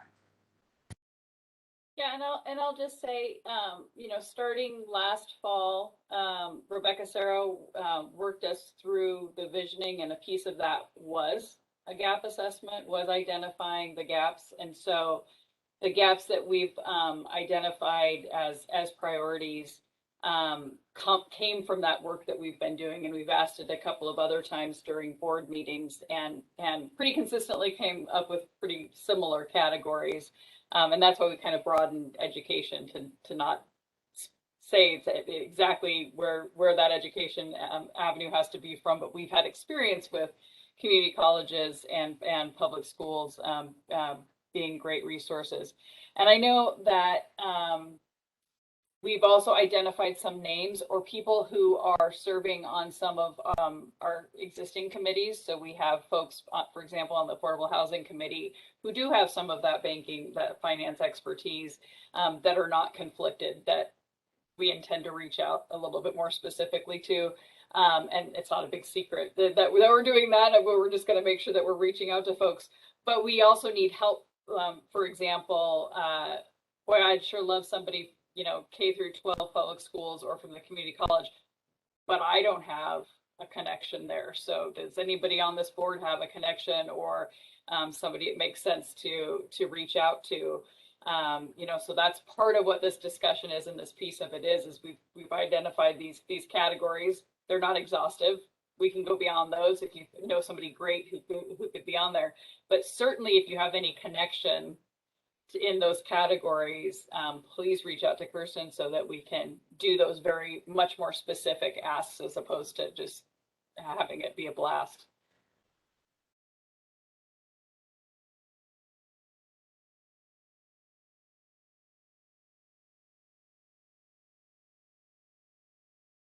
And I think it will also help in you're thinking of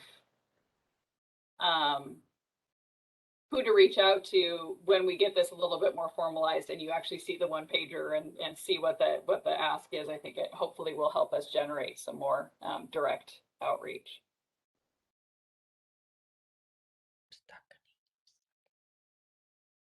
So the other thing on this, so this is a sort of to be continued, but we're going to try to launch this by the 15th. So be looking for an email that says that this is going out and requesting other folks or areas we should reach out to. The other piece of this that I'll let you think about, but we'll likely come back to at our October meeting is right now our executive committee is 3, and usually the recruiting committee is an ad hoc committee that's always historically been the executive committee, but the executive committee is small and we recognize that and we don't want to limit to that. So there'll be an opportunity and we'll formalize this at our next meeting. You can let me know, but if you would like to be a member of the ad hoc committee, looking at some of the applications and sitting in on some of the interviews, please let me know, and we'll try to get that ad hoc committee set at the October meeting.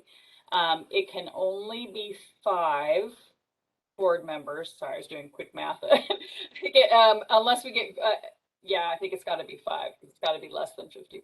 So even if Gordon's on, we're at 12. So yeah, can only be 5 members so that we don't hit quorum. That said, we certainly could have board members who want to be a part of some of the interviews and look at some of the applications, be involved along the way, just as long as at any one meeting, we don't have more than 5 of us. So if recruiting and meeting some folks who are interested in being on the board and sharing with them your experience on the board is something you'd be interested in, please let me know, send an email, but I'll have a more formal ask in October to get a clearer list of who to make sure that I'm reaching out to participate in some of those discussions and meetings. Anything else in that? Oh, and I should also say part of the communication plan for this month is to do those 3 and then to have another open and closed application later. You know, hopefully we'll get so many in this first round that, you know, the next round will be simple, but the idea is to sort of break it into these 2. So we're not, you know, it'd be awesome to find the 5 people, but we're just hoping to get the 3 people taken care of in this first round. All right. The other thing on our discussion was a quick committee update from the bylaws committee, which I think is going to be brief, but I don't know if Jerry or Ann just wants to say where you're at or what's happening next. Guess I'm doing it. I was going to see if I could hold out. So we are going to reconvene. We sort of, with everything going on, we haven't met lately, but we are making a commitment to be coming in October with revised recommendations for the bylaws. So Jerry and we're going to drag Jason in, and actually we're going to call on Diane and Arlene to help us. They helped to write the previous ones. They wrote from the beginning. So we're going to pull them in and have a little ad hoc committee, bylaws committee. So October, get ready. Jerry, you want to add any more?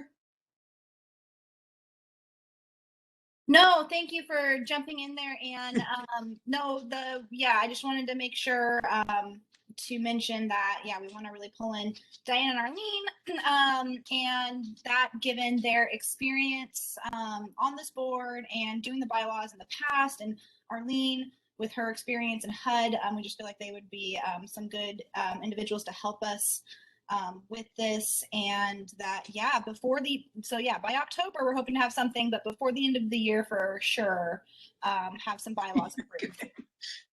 Wiggle room. Thank you.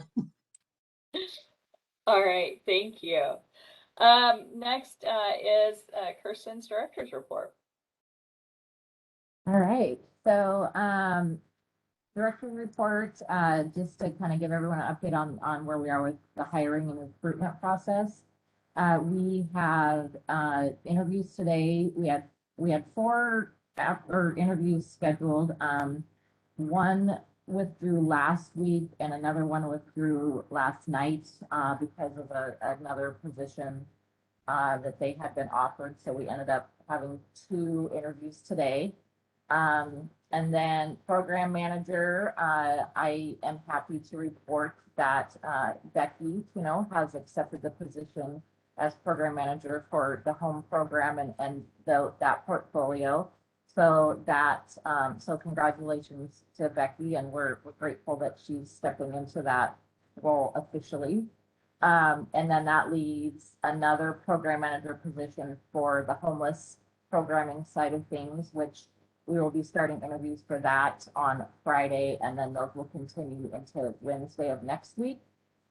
We just have the program professional list released, and so we are whittling that down to, these are all lists from civil service, to line up interviews for that. And one thing I want to point out with, so the specialist, the program professional, and the program manager positions are all civil service positions.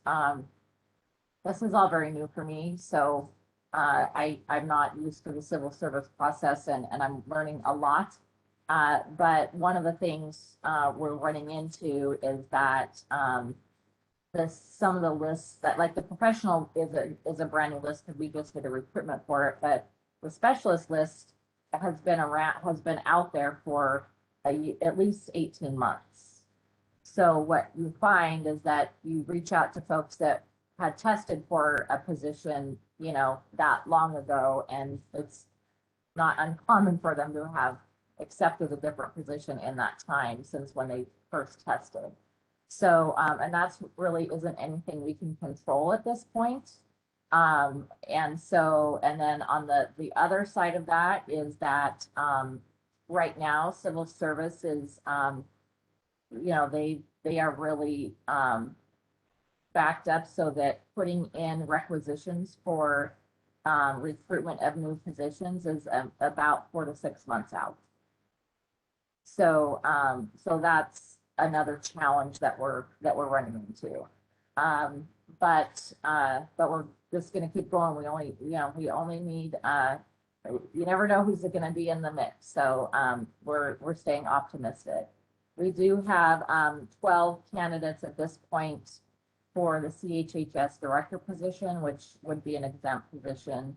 And we're assembling kind of a group that can kind of help figure out, look through those candidates and see if we want to, you know, interview all 12 of them, 6 of them, see what that looks like, because that's a different process than civil service, is. So that's the process there. David Lewis's official last day was today, but we kind of saw him for the last time yesterday.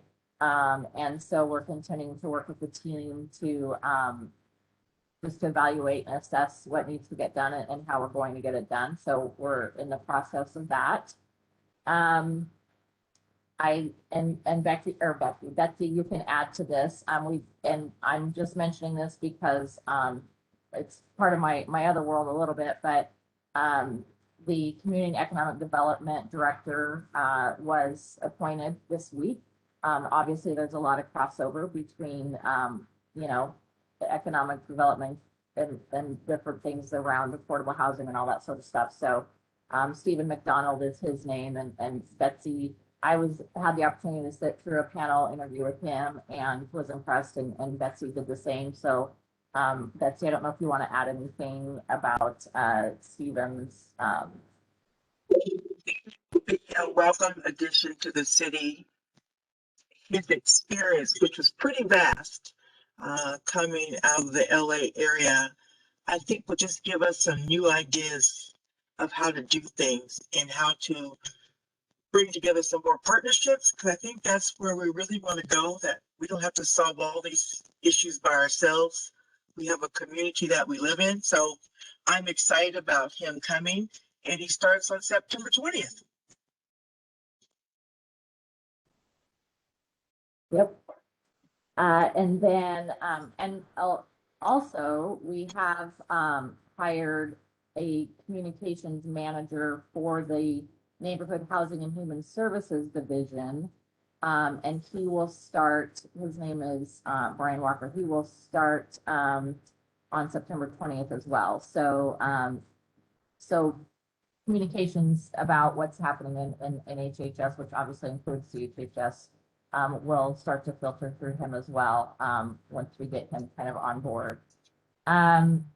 Then, back to what Barry had addressed in the chat about, kind of, you know, making sure that we can keep, you know, given the staffing situation that we have, and making sure that we're keeping all the balls in the air, and that we're, you know, pulling through on the core deliverables that we need to do. So, just to touch on that is, and what George, talked about too, is, you know, George and Becky and Sally and I are meeting tomorrow to talk about, you know, making sure that we are doing all those things on all the sides of the house. So, so we're doing a lot of just reassessing, what can we do, what's next, reassessing, what can we do, what's next. So, everyone's been, really great, and we've all been frustrated, and we've all, you know, found ways to figure things out and problem solve and continue to move forward. So, So that's been good.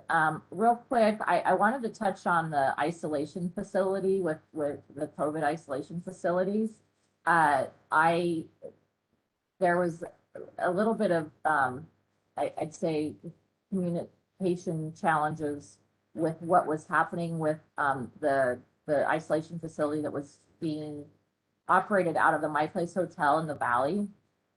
And that contract to run that was up as of yesterday. And there had been some conversation about what isolation and quarantine could look like, and not just around COVID. I mean, you know, congregate living spaces deal with hepatitis A, different things like that. So, so that was kind of a general conversation about, you know, moving forward, how do we work with our providers to talk about isolation and those situations moving forward. In the meantime, we have had significant outbreaks in the shelter system, to the fact that not only impacts the availability of space, but also is significantly impacting staffing. So I think sometimes we lose the concept that just as the clients are impacted and exposed, so are the staff. And so sometimes we've had this happen with the Hope House. You know, they have the space, they don't have the staff because of some of those impacts. So that's been a real juggle. So long story short, there was a quick meeting assembled between the county, the health district, and the providers yesterday. There was going to be a follow-up meeting tomorrow to continue to problem solve and find an isolation and quarantine facility. Also keeping in mind the population of families, because they need completely different environments than single adults. So that's a totally different situation as well. So everyone's pulling together to try to problem solve, but it's definitely a challenge right now. And the Delta variant has, you know, we did so well for so long. The system really held off that initial strain, and this Delta variant has really impacted things. And this is where we've seen the surge for sure in that population. So, so that's being worked on in the community as well. And then finally, the continuing care notice of funding opportunity, what everybody likes to call the NOFA. The application has been released. It's due November 16th. I'm going to let Becky jump in and talk about that in a little bit more detail. And then it looks like Barry has a follow-up question. I don't know if you want to ask that now or after Becky's done. Oh, go ahead, Barry. Okay, I'll ask it now. George's report just illustrates, for me, at least my sense of CHA staff, is that they are critical for bringing in millions and millions of dollars to our community. And I have the feeling that every empty chair in that department means a loss of $1 million. And there's a lot of empty chairs. So I just have this fear that there's millions of dollars being lost. It's not being identified and facilitated the getting it out to our community. So can you make me feel better about that? Well, I think that depiction of, you know, for every empty chair is $1 million, that's not really an accurate depiction. Really where we're lacking is on the program side of the homeless programming side. It's not that George and Becky don't need more help and more, you know, backup, but they are managing that's the stronger side of the house, if I were to term it that way. We're lacking on the side of the homeless programs staffing side. So what that looks like is that, you know, we don't have as many people to go to committee meetings and to you know, interact with the COC different subcommittees and things like that. So that's what we're trying to shore up a little bit. And Becky's a bad example because she's wearing 18 hats right now because she knows a little bit about, well, she knows a lot about a lot of things. And so we're utilizing her as best we can across the board from training perspectives to just, you know, institutional knowledge to actually getting things done. So Becky and George, please weigh in if you want to add to that. I mean, I'm not trying to minimize if they don't need additional staff, but at the same time, I also that is up for discussion. It's definitely, you know, warming up to getting hotter coals and all those sorts of things. But I don't feel like we're at risk of missing out on what you're kind of referring to. But okay, and that's fine. Actually, that does make me feel better. I understand that our purview, I believe, of this board is more of the like getting the state and federal money in out. And if that's not in jeopardy and not hindered and not slowing down, I feel much better. The COC is the group more concerned about the programs for homeless. So I think if that they should be more concerned about. So I guess what I'm hearing is they should be more concerned about how the lack of the empty chairs might affect COC stuff. I mean, that's important stuff as well. But I feel my role here on this board is to kind of keep the pressure on to keep those millions of dollars coming in for all the wonderful things George is talking about. So I'm going to go a little rogue here, so I apologize in advance, Kirsten. The reason we're not losing the money, Barry, is the skeleton crew that we have remaining and just how hard everyone is working. Cassie, Kelly, Becky, the list goes on.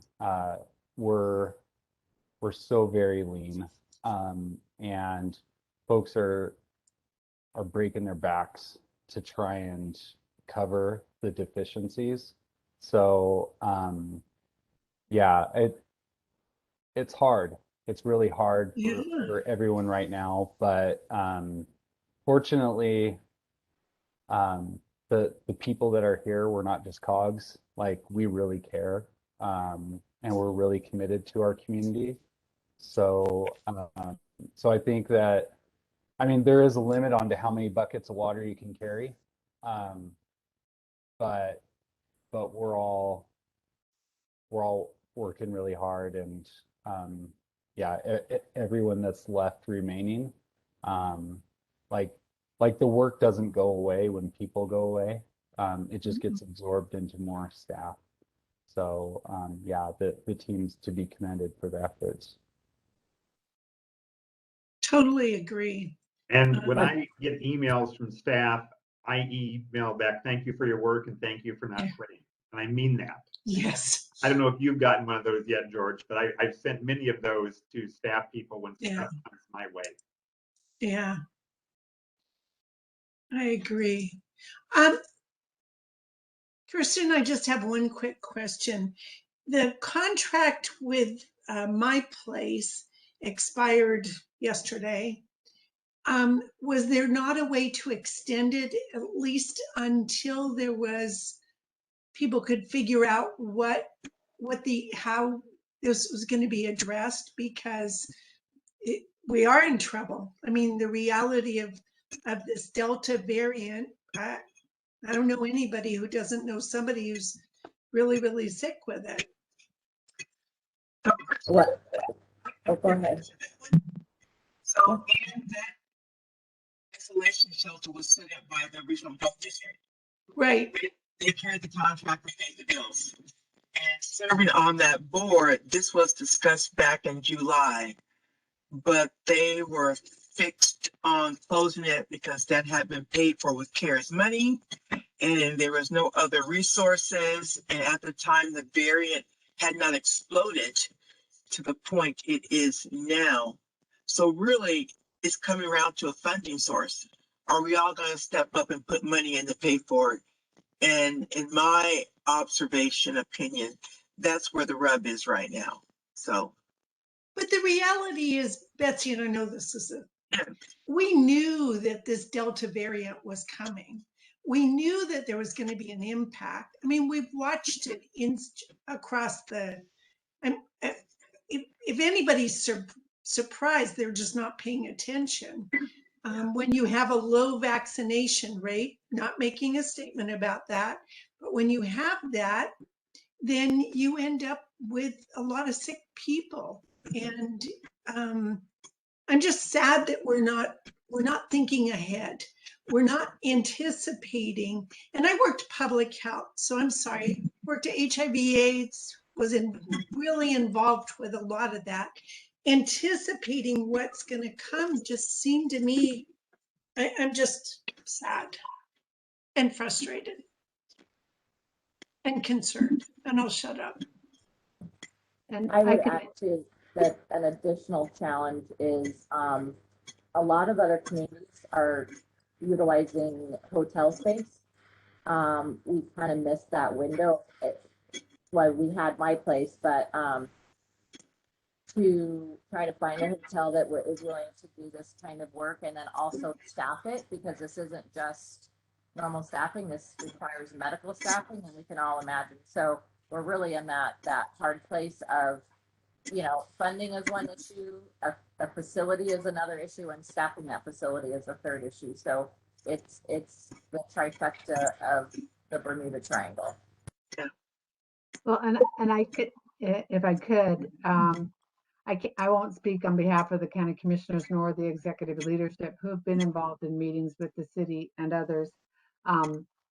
But I can tell you that I do know that funding is one of the issues. I know that they have to, if they look at FEMA to help with the funding, that they have to redo the whole plan. And so there's some complicated things on that part.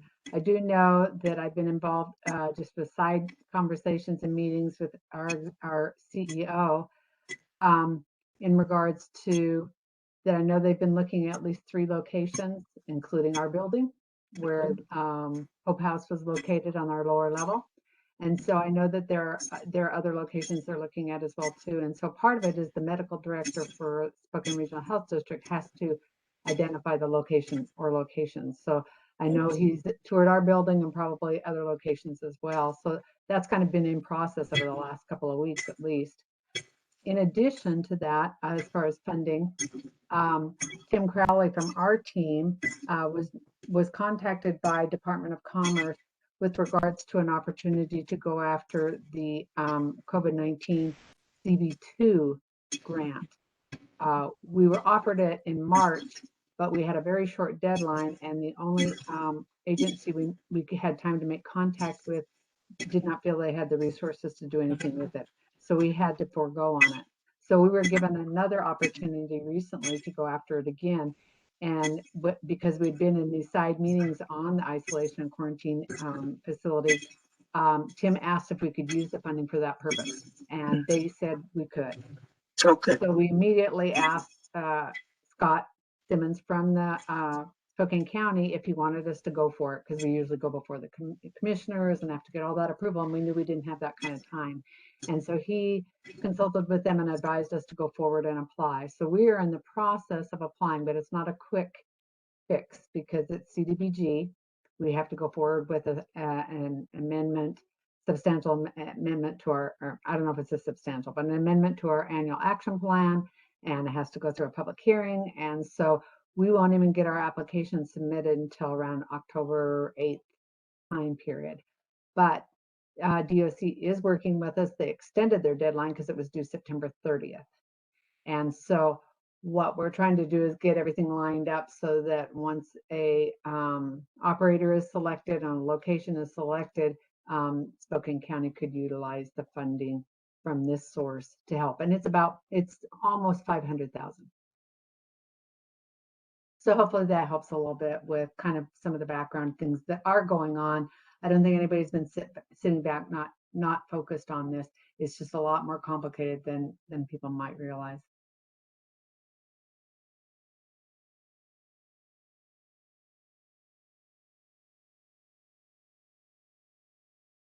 Thanks, Kathleen. Kirsten, did you have anything else in your update? don't, and I, obviously we're over time. The only thing I didn't touch on is, or Becky didn't really get a chance to talk about the NOFA, but I don't know where that lands in the priority, given the time we have left. Yeah, we are up to the end. Is there a brief update, Becky, on the NOFA? There is. I was just going to share kind of how much money we have available. So for continuum of care, we renew existing funded projects through a process where we evaluate them based on outcomes such as like increasing employment or connection to employment, increasing people's income, things like that, right? So they can become stable, to address some of the questions in the chat. But the continuum of care focus is primarily on our system's ability to serve people, not only at the initial contact, but all the way moving them through to become self-sustaining.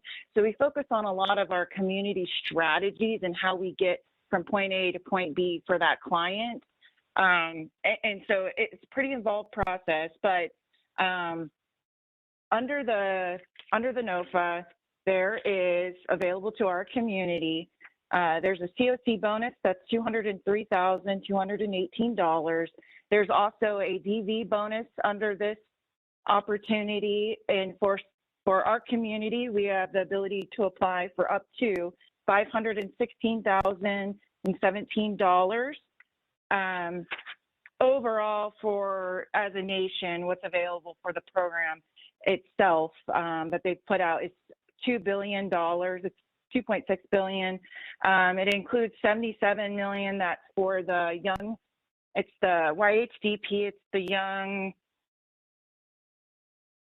I can't remember what the acronym of that one is offhand, but we are not renewing. We're waiting to hear back on our first application for that funding, because ultimately that demonstration program would roll up into COC, but we're waiting to hear back on our first application. So we're not quite to the point to renewal, so we won't take advantage of that opportunity this time.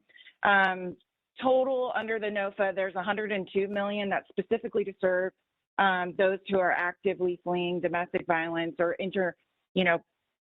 partner violence, things like that.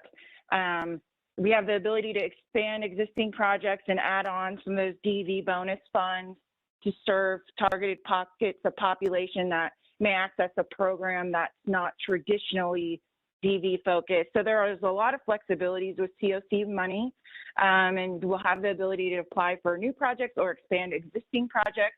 So when you think about, how we're serving the, homeless population and what services we're providing, we're going to be focusing on projects that are high performing.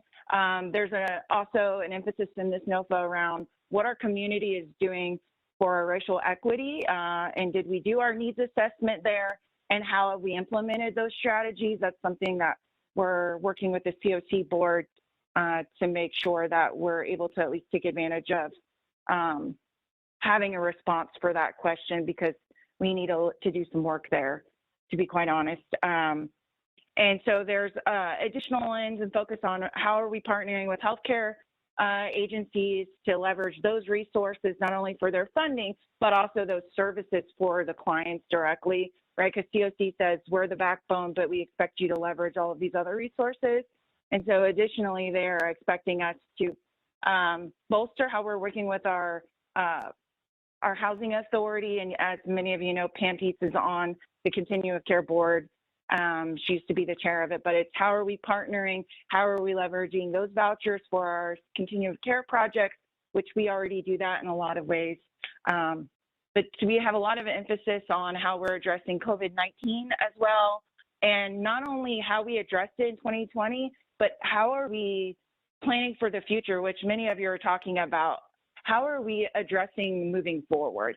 Because HUD said, sure, great, we gave you all this money, but how are you moving towards implementing systems and processes set up in your shelters and your housing programs to make sure, we can keep people as protected as possible, and safe health-wise, while also providing those services, and then leveraging other funding to fill that gap, right, to be able to do that.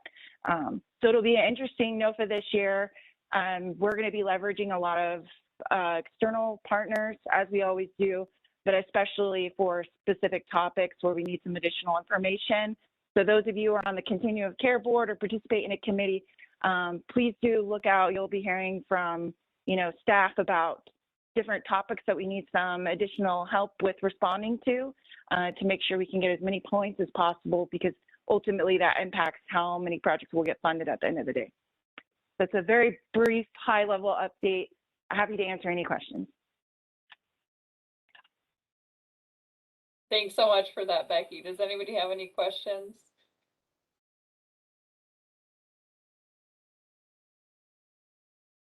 All right. Yes, thank you so much for that, for the high level update, and that also sort of a to be continued. So we look forward to hearing how things progress. Betsy, are there any updates for City Council? First of all, in the hiring department, the city did hire a civil rights director. He will start September 20th. That's Jarrell Hayes. So we are just all jacked about that going forward. And I'm sure some of his work will overlap with our work. Next, I want to talk about those ARPA funds. It is all the rage right now. So council and administration is working on standing up the system of how to disperse those American Recovery Program Act dollars. We got the first 41 million in the bank. The second 41 million will come about May. One-time money. So stay tuned for that. In alignment with some of our housing challenges around our providers. So we knew that Crosswalk 2.0 was having some challenges. We know that we are looking at funding the Way Out shelter. And also we had written a grant in partnership with Catholic Charities around purchasing that hotel on Sunset Highway for transitional housing for families. So we are working on a bundle budget of how to fund those. They're all needed on the continuum of care that we provide to our population. Look for that on September 13th. We will have found monies from somewhere to make that happen. And I will just say, my thing about the staffing, it's a great group of people down there. I only worry that when opportunities present themselves, we don't have the staff to be able to go after some of these other grants that are out there, because there's lots of money out there, i.e. when Kathleen spoke about the commerce dollars, there will be more commerce dollars coming. Will we be positioned in a place where we can actually apply for that and bring it to our city? I think we're doing a great job. I'm excited. I'm keeping hope alive. So stay tuned. My last thing is millions of dollars come through this department. I have asked finance to tell me how much money comes out of the general fund to fund some of these programs. We've never had clarity on that, or at least I haven't. And the community wants to know, because we always say we spend all this money on these challenges. Well, we do, but it's not city money, it's state and federal money. So I just want to know how much skin we got in the game. And if we don't have any, then we need to adjust what our outcomes will look like, because that's just me. You guys know I have a heart for the social services world. So I will be leaning in hard on them to really come to the table. If they want a different outcome, we know we're going to have to pay for it. So stop the whining and let's just step up to the table and figure it out. End the report. Awesome. Great request. Thank you. I'm looking forward to hearing that too. Yeah. Are there any reports? I know that affordable housing isn't meeting. I don't know if there's anything additional for RFP. I see Ann saying no. Becky, anything additional for affordable housing?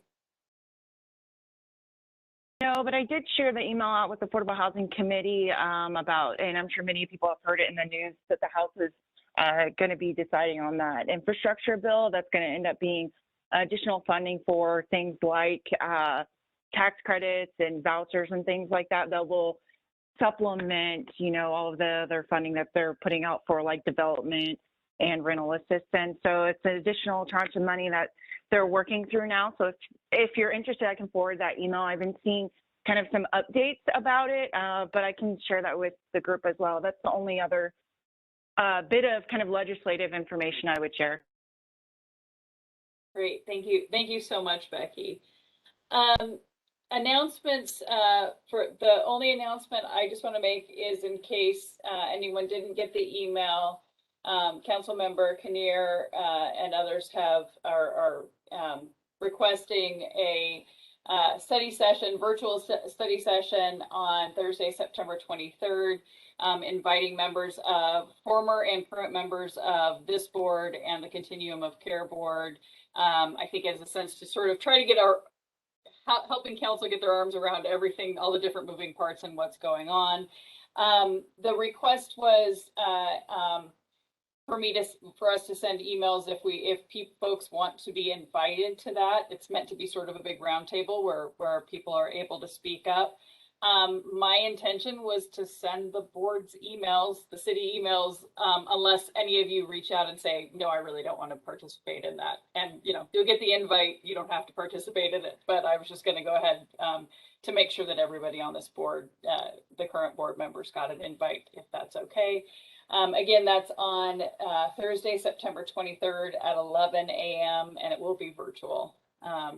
So if you didn't get that email, I will make sure that gets sent out, but you should get the invite, although likely to your city email. So make sure you're accessing your city email. Any other announcements that need to be made? This is Jerry. I've got an announcement to share with this board.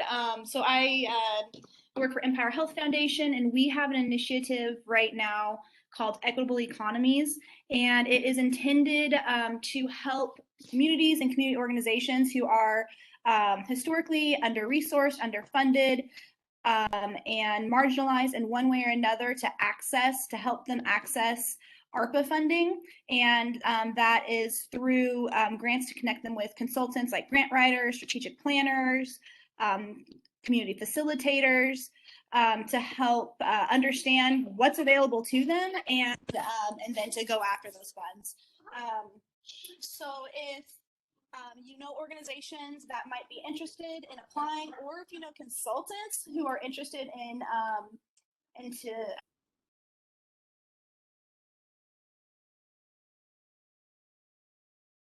Jerry, I lost your sound. I don't know if everybody else did or not.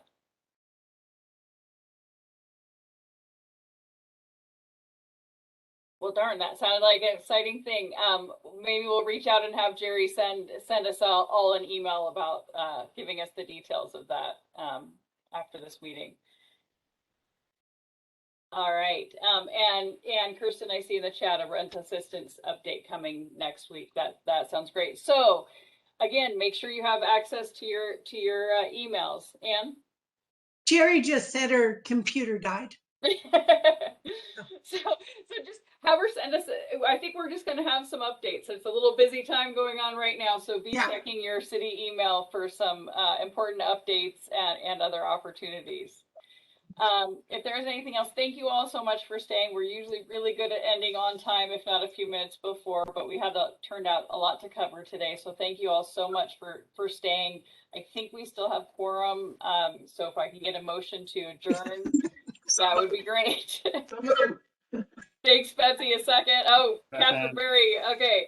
All those, anybody opposed? Okay, I think we're good. The meeting adjourned. Thank you so much for your time and attention today.